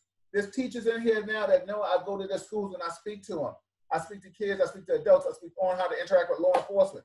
But I tell the kids, I have to almost put the fear of God in their hands to let them know that, listen, I'm not that dude. You like, I have to tell kids sometimes I went to school, Thurgood Marshall. I had to tell them, say, listen, I'm not binded by the school. FDA, I had to tell them, I'm not binded by the school. You're not going to talk to me like you talk to that dude over there. See, I think, Bill, what you're saying, you have validity, but the thing is, listen, we still have respect. We may be snicker behind adults. Look at that motherfucker, he's stupid or he bald or whatever the thing is. But we wasn't doing it verbally in their face. This generation right here has taken certain things to a level. And I personally feel that society has taken out how we reprimand and chastise our children. And now they got them all out here acting wild. And then they want to put acronyms behind their names and give them medicine. And when they give them medicine, they can't get fucking jobs. You know what I'm saying? But so Bill, as y'all all know, like, I'm an always speaker for the young people. Right. Go ahead. Right? I rock for me, and I'm looking at all four of us on here, right? Yeah. All four of us, it's our responsibility, right? Because Ivo, you know it. What Counsel Him, what we did was we got a contract and we went up to this program called Shelter in Arms. It's an alternative to incarceration program that they were moving young men from Rikers Island and they were moving them to these secured placement homes, right? And when we went in there, these guys were like just all over the place, wild, disrespectful, and everything, right? And I remember a kid came up to me and Ivo and just at the end of it was like, thank you. And when I speak to these young men, one of the things that they lack resources of, right? And I'm just going to tell you a quick story. Growing up in Harlem, and y'all all know this, we idolize drug dealers, ball players, and rappers. That's who we idolize, right? Yes. That's who we wanted to be like, right? Facts. And take me for point in case. That's what I wanted to be, right? I idolize that. For me, I got shot 6 times, left for dead. Had to learn how to eat, walk, shit, talk, had a colonic bag, had to piss in the bag and all of that stuff, right? One of the things that I lacked, and I did have a great father, right? But what about my dad? My dad was in the streets. So what he was really teaching me was street life, even though he was probably the best man I've known. But our young folks today, we lack mentors. We don't realize how important a mentor is. We don't realize how important it is to get 2 kids and mentor them and show them the ropes and show them what it is to be a young man, to show them what the streets do to you, right? Because these young men, now that we're talking about, let's look at their parents. Their parents probably don't have the fortitude, the education, the background. They probably don't have the opportunity. Our kids lack opportunity. So we can't get mad at them because they're reckless. Okay, time out. We can't get mad at them for that. Okay, hold on. So we have to understand this is a very dynamic challenge that we have, right? So, and you're right, Billy, the kids at Shelter in Arms, we turn them around to some degree, right? But I am a firm believer in kids will rise to the level of expectations. The challenge is we don't always set the expectation. And many of those kids that we talk about being lost are those kids that we have not even engaged in a different kind of conversation and set the expectation about how they're going to interact with us and guide them that way. We got to do that, right? So I'm not going to sit here, and I'm not bashing all kids. There are kids that, even in this generation, that are doing amazing things, right? And then we have those that we got. And yes, this is a community issue. There's parenting, there's mentoring, there's community engagement. We have to do all of that for our people. Right? So I'm not going to sit there and say that these kids don't have to have, yes, they don't have opportunity. We have to build opportunity for them, right? But we also got to teach them how to go after opportunity, right? So I think we have to be very careful about, yeah, I hear you, and Billy, you have always been a staunch advocate for young people, and don't change that, right? Now let's be clear. That party in Chicago was not children. I'm not talking about Chicago. No, we just right. I don't want to talk about Chicago that party in Chicago was not children. Because like what Bill said, I think in Chicago, 21, 22, whatever. Right. Then we got to hold them accountable, right? But we got to hold our parents accountable for pushing their children. Now we have a lot of parents who have their own challenges and single parents and you know, a whole lot of issues, and they probably can't do it by themselves. Yes, and that's where we step in as mentors, and we got to play a role in that. Yes, right. But I do think we've got to set the expectation, because I'm a firm believer, and I've seen it in my 30 plus years of working with college students of color and engagement with high school kids, that students will rise to the level of expectation. But you've got to set the expectation. I always tell students, I can't hold them accountable if I never set the expectation. So if a student does something that they shouldn't have done with me, I'm like, you know what? If I didn't set the expectation, I can't be mad. I can't hold you accountable because I didn't set the expectation. So now that you've done that, let me set the expectation for you. The next time, we're gonna have a different kind of conversation. And 99% of the time, that works. Because our young people just want to be engaged. Our young people just want to engage, have that conversation. Our young people are looking for people that they can look up to that will give them guidance. They want some kind of structure. And we got to recognize that. So Billy, again, you're spot on. Advocate for kids as you always do and you always have. And I love it about you. But I think we got to also understand this is a dynamic challenge that we have. We have some that we're not going to get. We have some that we're going to save. We have some that are in the middle. Right. You know, and I prefer to spend my time, you know, when in my outside of work stuff with the folks in the middle who can go either way. And if I can influence them to go this way, that's what I want to do. You know what's so funny? I'm just going to say this, and you know, I'm going to say this in regards to, and I'm going to send this to you, Billy. I got a text about, it was a Zoom picture collage of people from Brooklyn, and it was a nice size number, and they said all these people were at a party over the weekend, and they look to be our age. If they weren't our age, they need to fucking rest because they look old as shit. You know what I'm saying? Don't take that. Take that in the best way, Billy, y'all. I was there to all three of y'all. In the best way. He meant it in the best way. Okay. The motherfuckers need some rest. Yo. I get it. You want the baby on the call, but we get it. Listen, they look older than us. So, and what the thing said, it said, listen, all these people were at a party in Brooklyn, whatever the time was. They all are in the hospital now with COVID-19. Mm. 4 of them have died already. Mm. So the bottom line is, what I'm trying to segue into, and we can stay on the topic too with the children, because the youth, I think we all know that we want our youth to do better. Let me tell you, from a law enforcement standpoint, and I'll have a show on that. Listen, I've worked with people that are called people of color animals, and I've had to defend that. Also defending it, knowing that these motherfuckers are, and that hurt me to my heart to be a conscious black man out here getting the respect from my white constituents, my counterparts, and knowing that they can't do whatever they want to do because I'm on the set. You understand what I'm saying? But the bottom line is, I've got to handle my people of color because you're disrespectful. You know what I'm saying? Because I'll tell a story, and it happened in Harlem real quick. Not to deviate, but I just have to tell a story. This is what I used to do. Drug calls. Yo, so-and-so on 113th, whatever, 12th, and 7th. Male, black, Afro, whatever. Okay, we roll up on the scene. Boom. This is a real story, right? We roll up. Before I get there, my white partners get there. They get out, toss money. He's damn near start crying. Give it back. Can't search for drugs, but we can search for the outer garments or the pockets. Dude start damn near crying. We leave. The next day, They were off. They were on their days off. I'm working with a guy. We roll up, same description, same dude. We pull up. Here I am trying to be black to my people, right? Yo, my brother, can you come here for a minute? Yeah, well, sure. We come up. I said, yo, listen, we got a radio call selling drugs. Can you just leave the area? Dude grabs his crotch in my face while I'm sitting in the car, right? And puts his like crotch up in near my face. So I get out and I hem this dude up. And I tell him, I said, yo, I'll slap the shit out of you in front of everybody on this fucking block. Now, little do I know, his cousin, which was my man, was the dude on the block. He was the block, right? I'm keeping it 100. The story ain't true unless somebody can co-sign it. He runs up.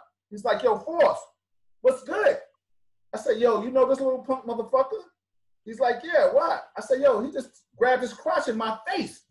I'm trying to give him a pass, and he gonna grab his crotch in my face. I'm about to slap the shit out of him. He said, yo, you ain't gonna slap the shit out of him. That's my cousin. I said, yo, I'll slap the shit out of you. How about that? You know what I'm saying? Let's get this game fucking twisted.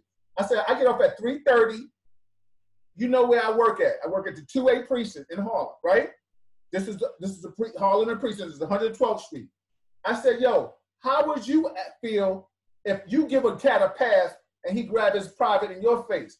So he goes to his nephew, his cousin. He said, yo, did you just grab your crotch in front of Officer Foster's face? He said, yeah. He said, yo, Foster, I apologize, my bad. I go 5 steps, and all I hear is, bow, right? Street justice, he handled that. Because the thing was, I was known as an officer, I wasn't bothering you unless you deserve to be bothered, right? We don't police our own, and I'm using the word police, we don't police our own the way we're supposed to because we can't. You understand what I'm saying? There are parents, good parents that right here I see, and also in this group are just the people that chiming in. You check your child out. Listen, I was working at the Harlem Children's Zone. I don't say anything unless it can be proven. I was teaching at the Harlem Children's Zone, right? I go to school. Kid was bad. Next thing you know, a parent come in and try to reprimand their child. All of a sudden, they getting arrested or getting in trouble. Why? Because the principal called BCW on them and said their child abused their child. So wait a minute. You telling me my child is bad. I do something to reprimand my child. You tell me I can't do it. So I think society and the system has fucked us all up. I think we all got to keep doing what we do because I think it's out of our hands. I'll be real talk with that. I think we, as black men, there ain't enough of us. Billy, you said something that was so important. We grew up analyzing and idolizing the drug dealer. Listen, we done grew up with the Alpos, the AZs, the Gangsta Lou's family, and all that.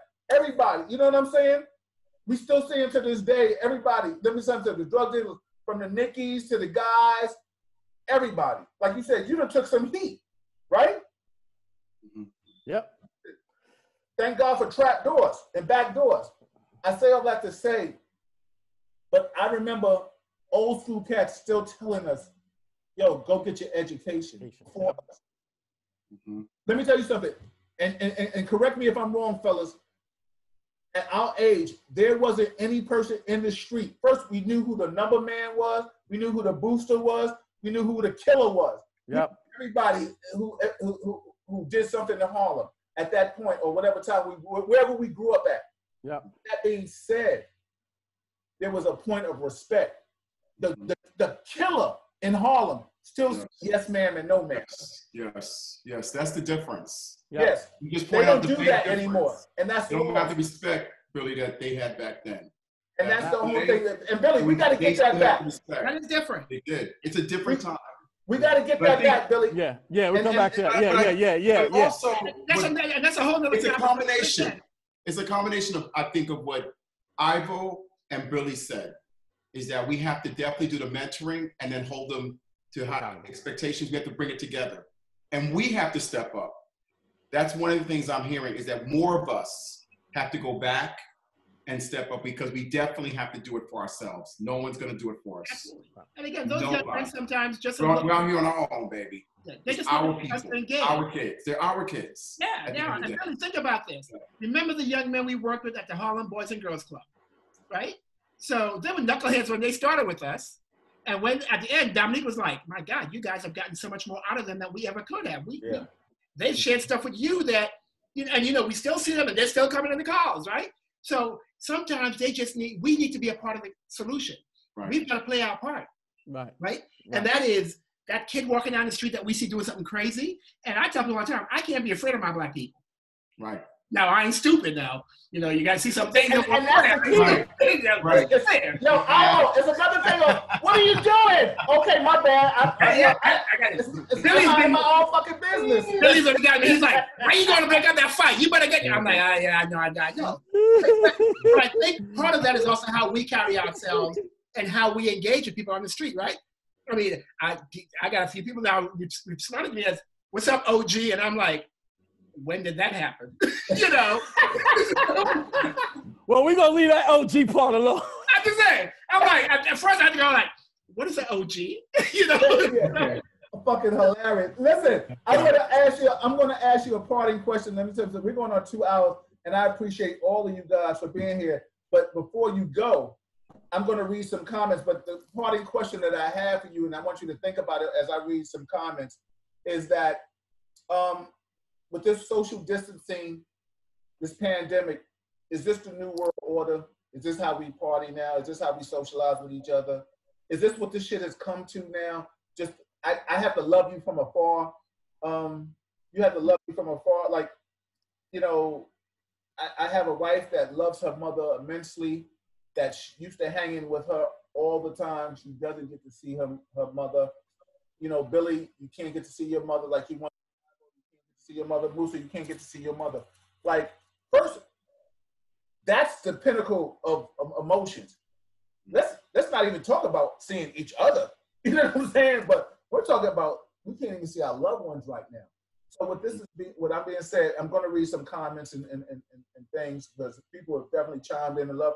And I beg of you, implore you to, when this is all over, go back in and talk to your people, because people have chimed in and talked and wanted to chop it up with you.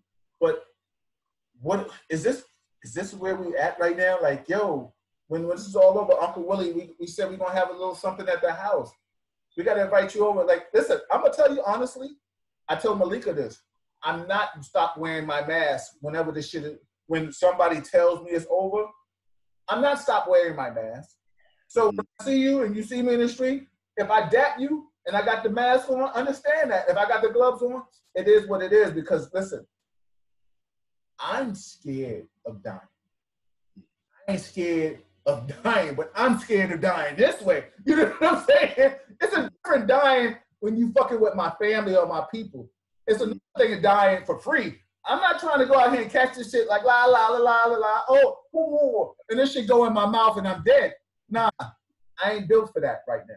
You understand what I'm saying? I'm trying to be facetious with it, but you understand what I'm saying? So, Musa, I'm going to start with you on this. I want you to comment, but hold on. I just want to read some comments that people are chiming in that I think needs to be said.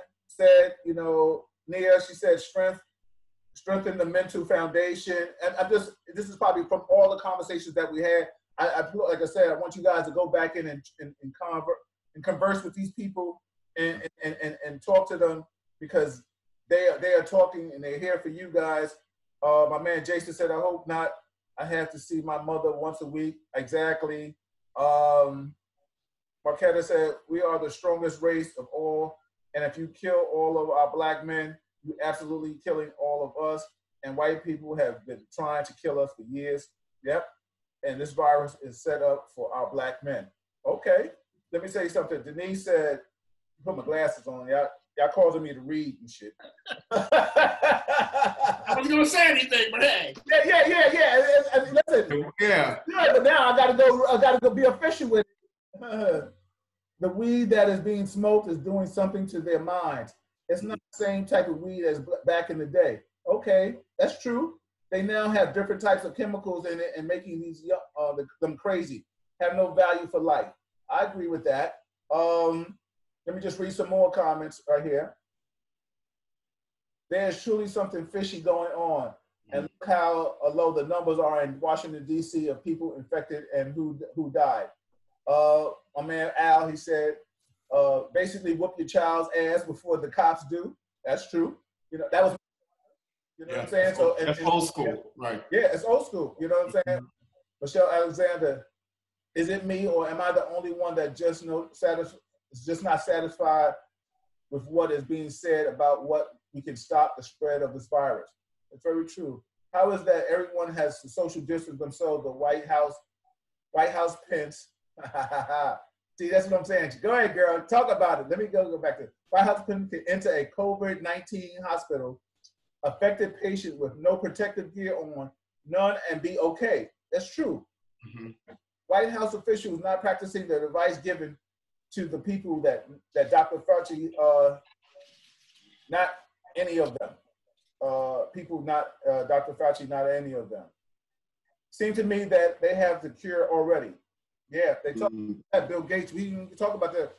We all can come back and talk about BG and what the shit is going on. Him and wifey out there and trying to take that shit out to Africa and experimenting on Africa. We ain't even gonna get on that yet. You know what I'm saying? So it seems to me that they have the cure already, but not enough of us have died to meet the quota. And this is so second wave necessary push to the agenda.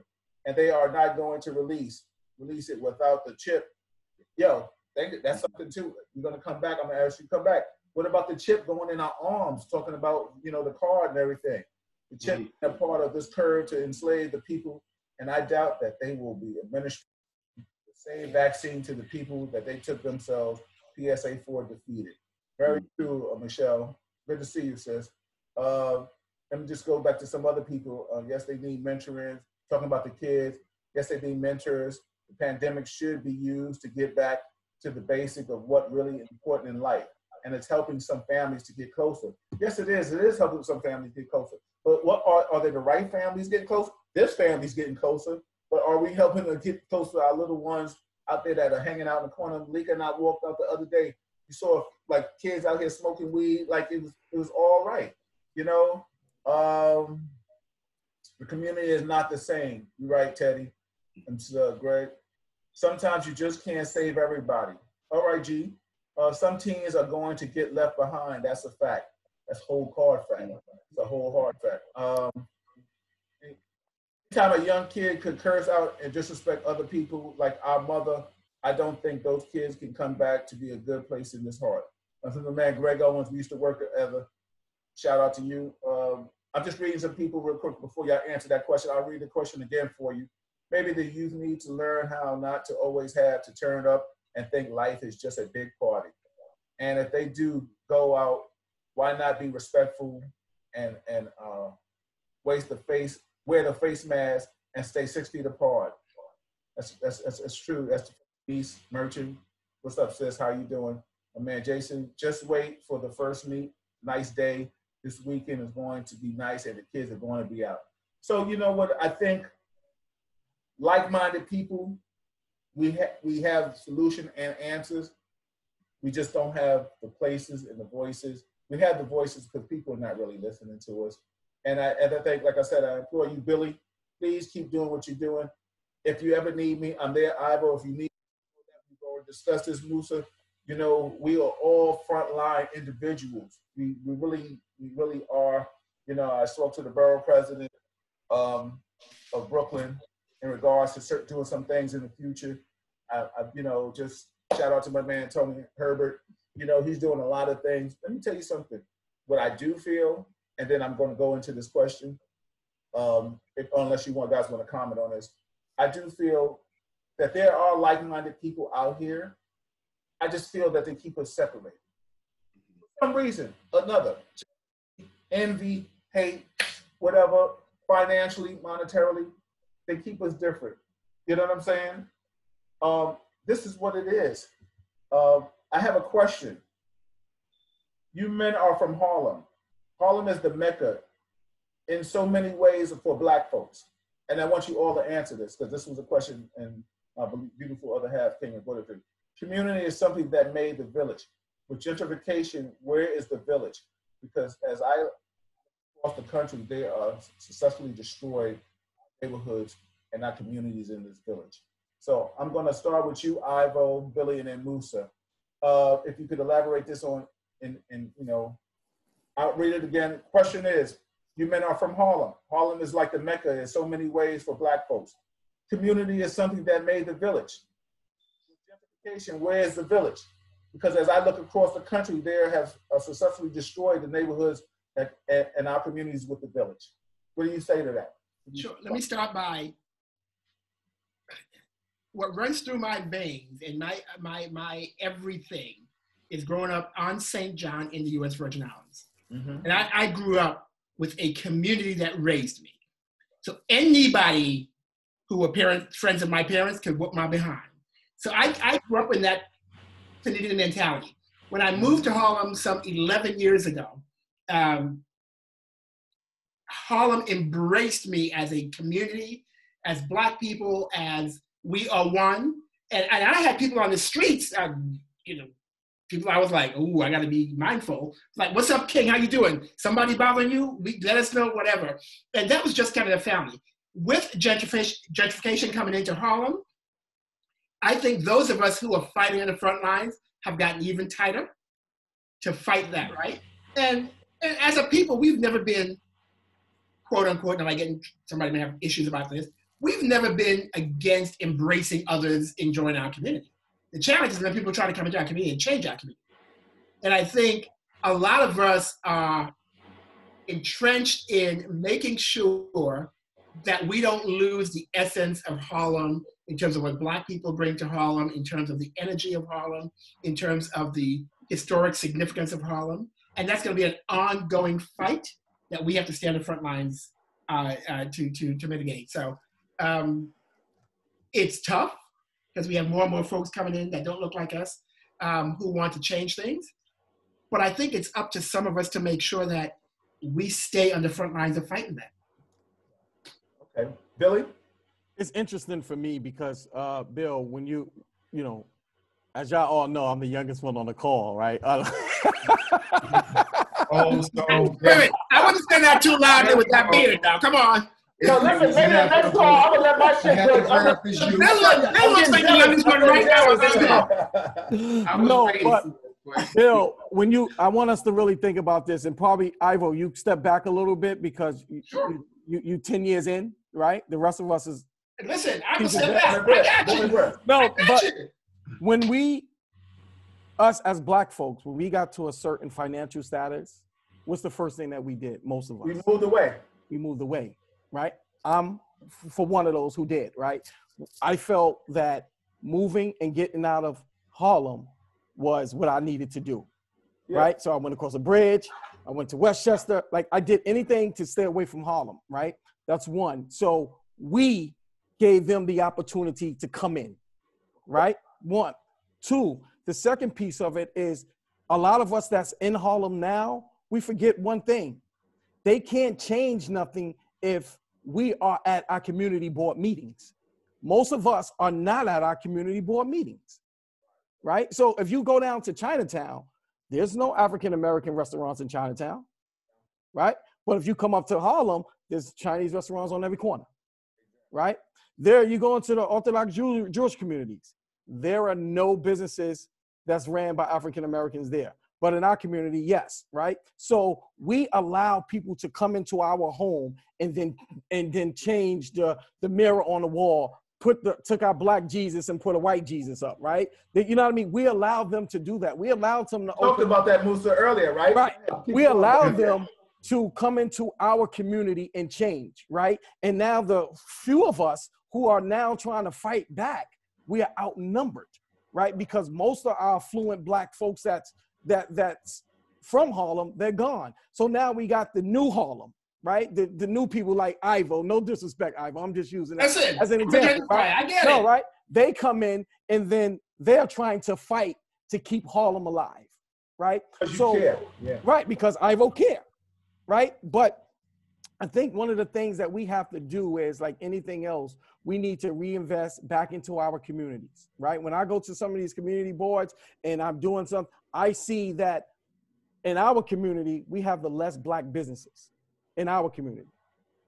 So let's really think about how that numbers look, right? So now when you have people of white America who at first didn't want to got off the train at 96th Street, right? They didn't want to come uptown. Now they're coming all the way uptown. Now they're running for our borough seats. Now they're being our district leaders, right? Because we are not standing firm and saying, you know what, this is our community. We need to stay here. We need to protect it. Who was next? Was it Musa? I mean, no, it's Ivo, right? No, Musa. I went first, Musa. Oh, okay, go ahead, Musa. Yeah, please. I mean, everything that Billy said was so true. You know, I was Block Association president for 16 years, off and on. And I saw it go from my block, 120th Street, between Lenox and 7th, Aaliyah's on the corner, go from 90% Black-owned property owning to now, it's like 40%, 30%. That's all we have. And white people wanting to become the Block Association president, wanting to become in every political stratosphere within Harlem, because with that, block by block creates a neighborhood. So if you get my block, you get the next block, you get Marcus's block, you get Dard's block, you keep going, you have an entire neighborhood. Very strategic, not the same way you get one brownstone, let's get the other brownstone. So now on blocks, beautiful blocks, specifically in the Mount Morris Park district, because that's like ground zero of gentrification. Mm-hmm. They've kind of colonized in a way where they have the power, if not politically, but in numbers. But one thing that they don't have is our history and our culture. They know they need us for that, okay? That we are Harlem. So we gotta always stay active. My mother said that, she was an activist. My father was an activist back in the 60s. And they said, once we stop, they got us. But you've gotta always stay active. Go to the meetings. Like Billy said, become a part of community board, or at least go to the meetings. At least make your voice heard. Your voice is powerful. All of our voices is powerful. You know, and I think we have to also start figuring out how we're gonna come together collectively to kind of bring our issues, you know, to the forefront. You know, like Billy was saying, we have to still stay in their face. Because once we start kind of drinking the Kool-Aid and everything's great, and we want to just like kind of, oh, everything's cool, we'll go to their restaurants, all those kind of things, then they know they have us. We have to stay, like my father was an activist with Malcolm X. He was like, you stay on their throats. You let them know that you're present, that you're here. This is our culture. This is, you know, this Harlem still is the Black cap. I don't care what anybody says. It's when you say Harlem, anywhere in the world, it still signifies the Black capital. It still ring bells. It does. So we have a responsibility to keep that legacy. Ivo has it. He's been here 10 years and he's doing it. Billy was born into it. I'm born into it. You know what I mean? It's ours, along with everybody else's. But they're looking at us. And of course, there's others, you know, the women and the men. But we gotta come together, man. I've been talking to Trinez and the rest of us, the Silk Woods and Melba's. Listen, I'm putting it out there. We're putting it out there, us. We've gotta come together for ourselves, for our community, more than ever now. So we can't be social distancing. We gotta social distance in a way that we're closer than ever. Because that social distance thing is what separates us. Okay, isolates us. You know what I'm saying? That we're just looking out for self. And growing up in Harlem, we never looked out for self. I had 20 mothers, 20 fathers, drug dealers and everything. They said, you're not gonna, they told me, you're not gonna be on the corner. I went to private school. They heard my voice and said, you ain't gonna be on the corner. You're gonna be somebody. If I see your ass on this motherfucking corner, I'm gonna kick your ass. Exactly. I never see you on the corner. That was community. And guess what? I never was. I went on and went to Paris, but I came back. Yeah, that's came back. I never left. We gotta come back. Yeah. I don't care if you live in Westchester. Harlem's still yours. Figuratively speaking, it is still yours because this is your culture. It's a Black culture. I don't give a fuck who's here. I don't care how many white people, I don't care how many gentrifiers are here. You came into a Black community. We made it. We made it Harlem. The Renaissance made it Harlem. But like you said, period. Musa, like you said, Musa, we got to defend it. We have to defend it. We got to defend it, and we got to figure out the way, we got to figure out a way to put our finances and our resources together to continue to put money back into our ecosystem of the Black community, which is Harlem. Absolutely. And that's one thing that, I think we need to do, right? And that's one of the things that we're not doing. And this is why we're giving them the opportunity, because they bring their finances to us and we take our finances and go elsewhere. And that becomes a problem. But let's add to that. Go ahead. Let's add to that. You're right. Our finances, but we also got to get our people in Harlem to get involved politically. We keep thinking about politics as this national thing. There's a lot of local politics that's shaping what this looks like, right? Again, we talked about community boards. We talked about backing city council. We've got to get involved politically. And we've got to make sure that we engage we are progressive, we're engaged, we're doing things, but we've got to, the four of us on this call, we got to get the people that we know to also get involved politically. We've got to multiply that networking effect. We got to get them to vote. We got to get them to come out. We got to get them to share their voices. We got to get them to do the census. We got to get them to make sure people are coming. So we've got to be a part of this and get our friends who are like-minded to be a part of the solution. And we've got to be out there doing these things as well, right? We all have been guilty of like, I feel like dealing with that. We got to go out there. We got to connect. We got to get people. One of the populations that we've got to engage, which is huge for us, are formerly incarcerated people.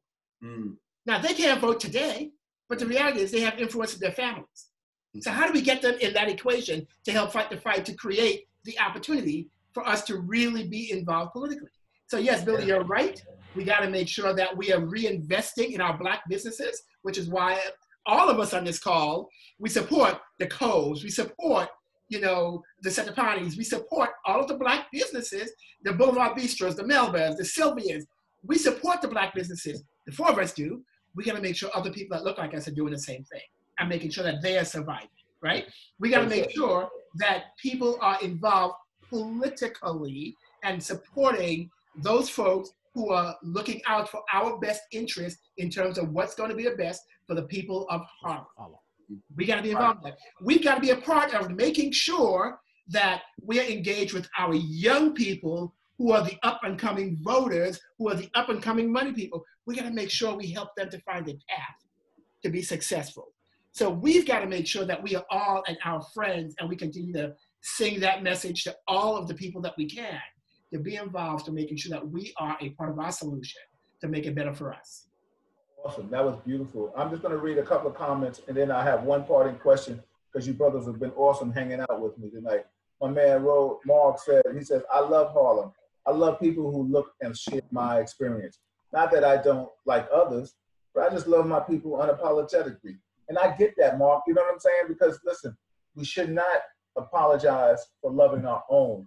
Listen, because there's other communities that, let me tell you something, we're probably people of color, Blacks and Latins are the only people that have a place that when other people move in, they trying to change the culture of the place.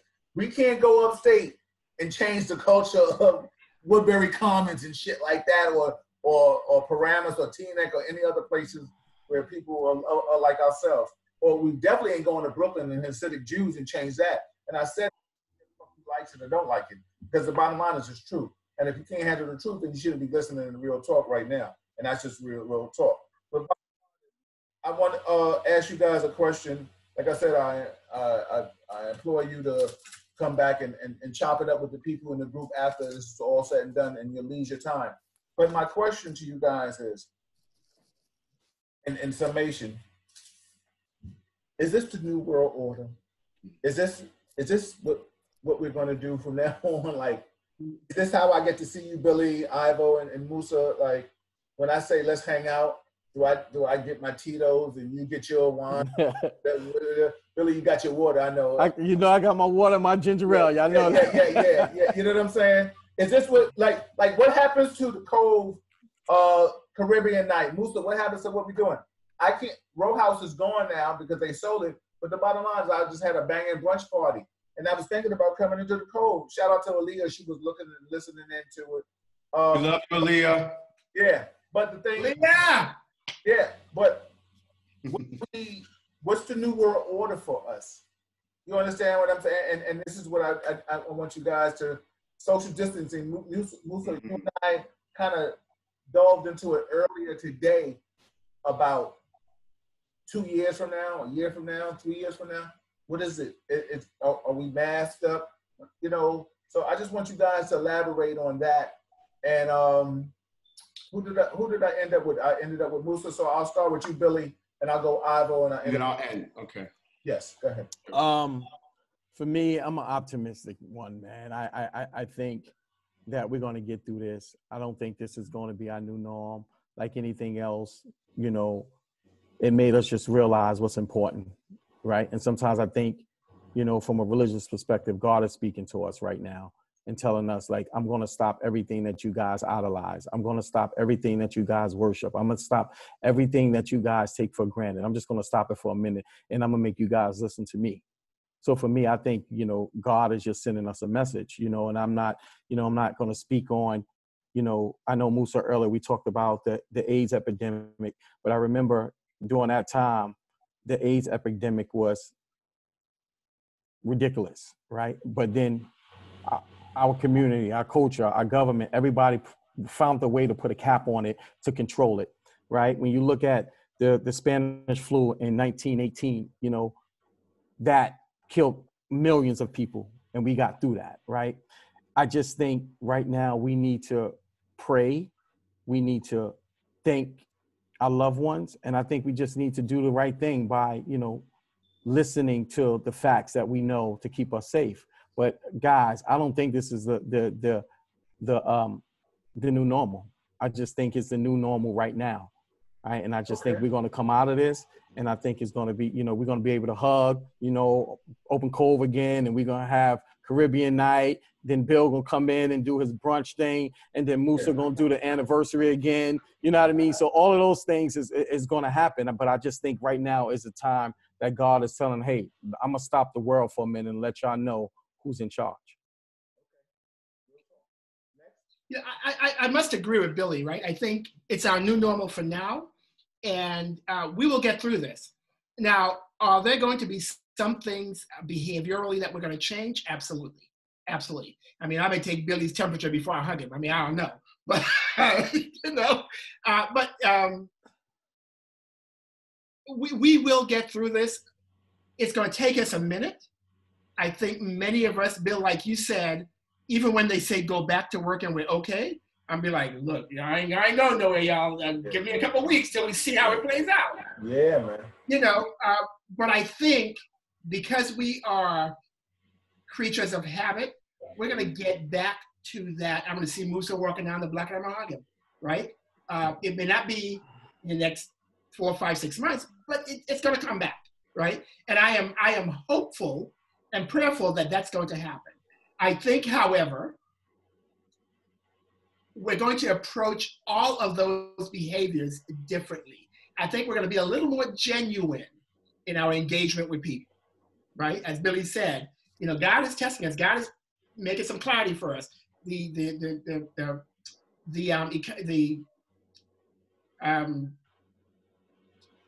earth is getting cleaner, right? LA has no more smog. I think all of those things are being recentered for us to behave and engage very differently. But I think we're going to be a little more engaging and committed to how we engage. But we're going to come back when this is all over. The question is, how long is it going to take for us to get there? I agree with both of my brothers that we have come through everything. You know, Black people have made it through everything. We are here to stay, regardless of what's thrown at us. We have, you know, and this is another thing. I mean, for a lot of us, it's one more thing. It's probably one of those. Can you hear me? Can you hear me? Yes. Yeah. Okay. So it's a reset. I think it's a reset on everything that we've been through. You know, we're gonna approach things differently. I know it's going to take some time, like Ivo said, but you know, I'm just like the rest of you. I'm optimistic that we're gonna, you know, with, you know, come through this, and we're gonna be hugging. Yeah. Okay, we're gonna be hugging. We're gonna be making love. We didn't talk about that in Real Talk. Is that Real Talk too? Yeah, making love. I didn't mean to go there before we end, but damn. Conversation. Bill is the lucky one. Bill is I don't know how much isolating I can do. I do need to hug, and I put a lot of on the hug part. I feel for You know what I mean? We're gonna be doing all of that again. Yeah. Don't No sleep doubt. on it. Okay, babies are still gonna be made. Yeah. a little more discriminately, though. A little more discriminately. I don't know how. Take your temperature when you come to I the don't know door. how. No, I'm just like, Where's my sister Malika at, man? Exactly. We don't talk this way at all. Yo, let me tell you something. There was a little meme going out. There's a little meme going out. They was like, your baby gonna be named Corona. little Corona, Or Karina. COVID. What's up, COVID with a COVID? K, or COVID with a C. Coronavirus. We gotta make light of this shit. We gotta make light of this What shit. pure? Wait, hold up. What about Purell? How about Purell? COVID, Corona. Yo, listen. I want y'all to give some words of encouragement, some positive affirmation before you go. I appreciate you all. I have some stuff I want to say after you all say it, but listen. Let me tell you something. We could do this all night. The bottom line is when you have good dialogue, we could chop it all night. We didn't even know. We already like almost 2 hours in plus, baby. And it don't even feel like that because good people are just chopping it up. I want you to give some parting words of wisdom or advice, whatever you want to do. And I'm going to start with you, Billy, and then Musa, and I'm in with you, Ivo. Go ahead, Billy. Love. Just love yourself. Tell your people you love them. Reach out. Don't take nothing for granted. Pray to God. Yeah. Get more centered with yourself. Yeah. And learn how to be happy without the worldly things, right? Because these worldly things has been taken away from us. Now we really, when people say I need time to myself, this is the time that we need to take time for ourselves and, you know, thank God for all the things that we do have and not complain about the things that we don't. You know, like a simple walk in the park is something that we took for granted. Now being in your house almost 60 days makes you want to walk in the park and sit down in the park and have a picnic by yourself in the park.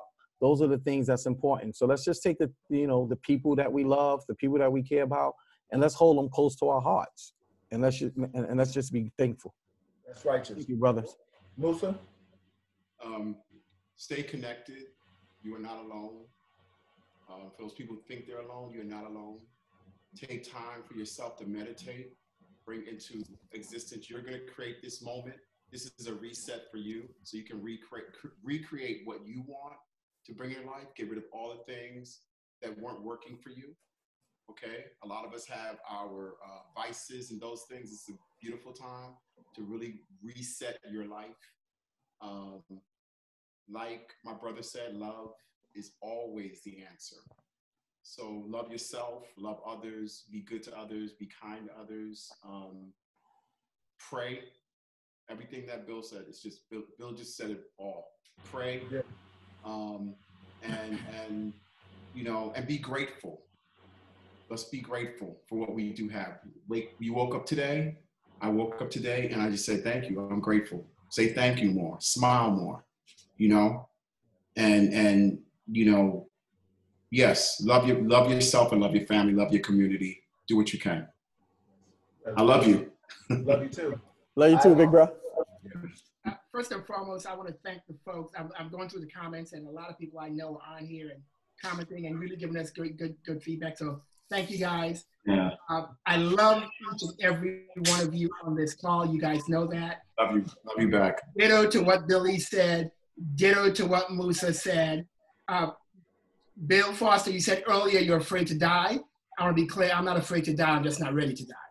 And by that I mean live life. And people who know me know I live life. Yes. Live life. We never thought we'd be here. We don't know what's coming next. Love ourselves, love each other, and live life to the fullest.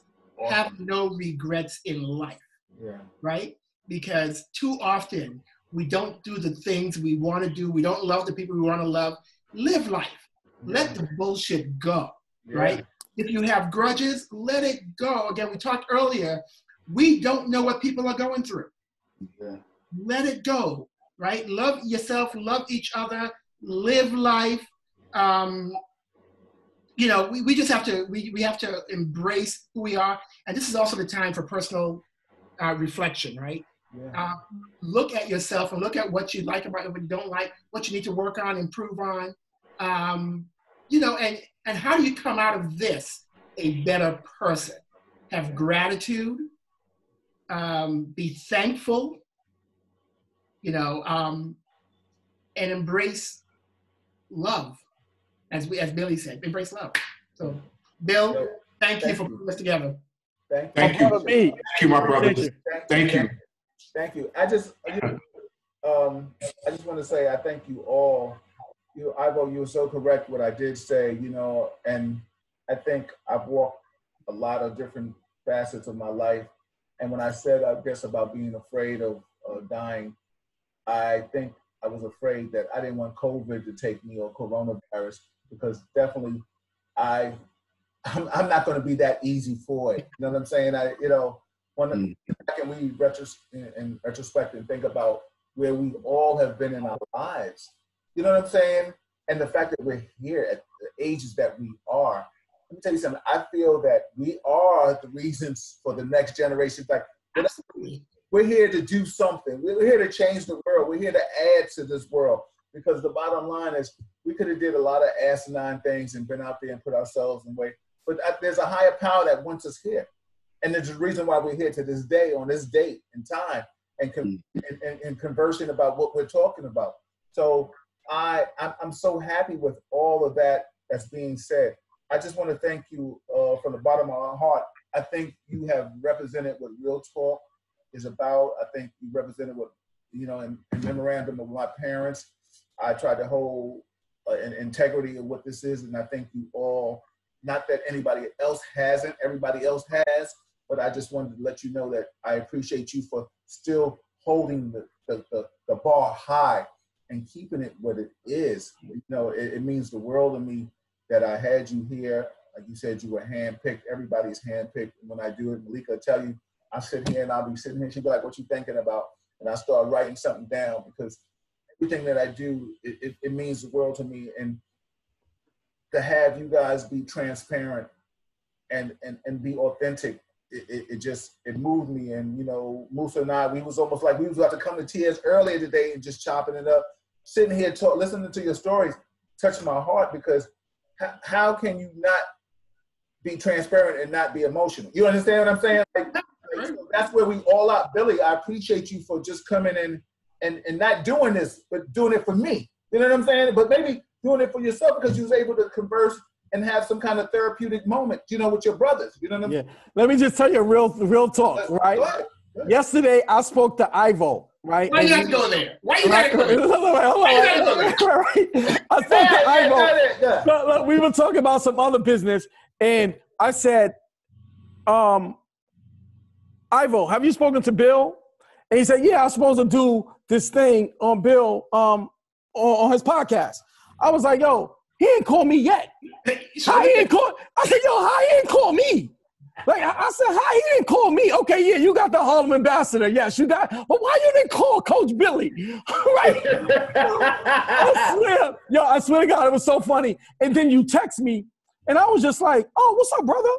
And I hit Ivo. I said, Ivo, I don't need you to go call Bill and tell Bill to call me. Bill should have called me himself. He said, I didn't do anything. I didn't do anything. I was like, I didn't do anything.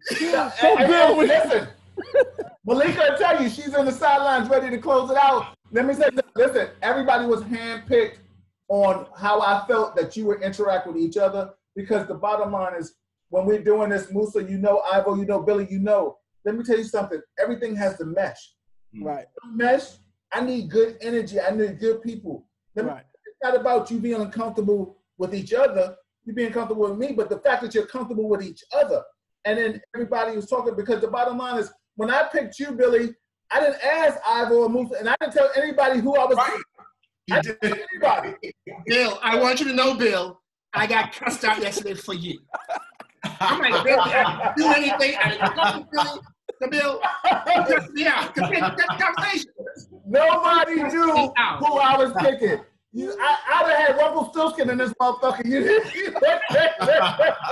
Should I deal with him? You know what I'm saying? Yo, but Bill, the one thing I want to tell the people, I forgot to say this. Go ahead, sure. Is that this is also a time that if we are not in our purpose and our passion, we need to get there. Good one. We don't know what our number will be called. Right. And we need to live in our purpose and our passion, because that's how we're going to be the happiest in our lives. Yeah, yeah, it's real talk. I employ all you listeners. Like I said, gentlemen, please, when in your time of leisure, when it's feasible for you, go back in. There's people that's in here that's talking that I can't even really respond to. My man Lewis, my dojo brother, you know, Shion, I see you. You know, there's people, Carol. There are so many people that's in here talking to us. So go back and converse with them. I just want to thank you. If you liked it, listen, everybody out here who's listening, if you like what I'm doing, share it. Send me a friend request. If you want to be a part of Real Talk, you have something to say, send Malika or I a friend request. All these gentlemen here know how to get with me. You have Real Talk Chronicles. You have Bill Foster, my definitely homepage. Let me tell you something. The hardest thing, and these all guys know this from just being in event planners, the hardest thing that I've ever had to try to share was positivity or some therapeutic thing. Let me tell you something right now. I feel so embraced and I feel loved that my boys have helped me just have a good therapeutic evening. When I go here, I can sit here and I hug my wife and I can sit here and chop it up after this. And we just kick it and things of that magnitude.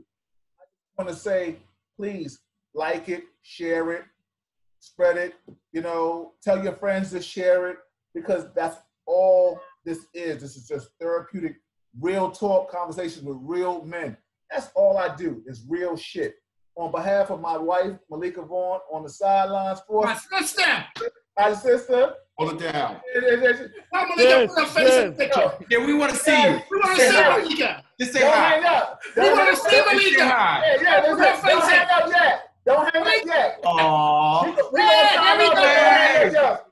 Everybody out on Facebook, yo, we love you. We appreciate you. You got your comments. If you want to be a part of Real Talk, send me a message. Send Malika a message. If you have a topic that you want me to address, send me that. Let me tell you something. It's all about real conversation. I'm Bill Foster, Real Talk Chronicles. I'll see you later. Peace, bro. Peace out, everybody. Thank you, guys. Love you guys. I love you guys.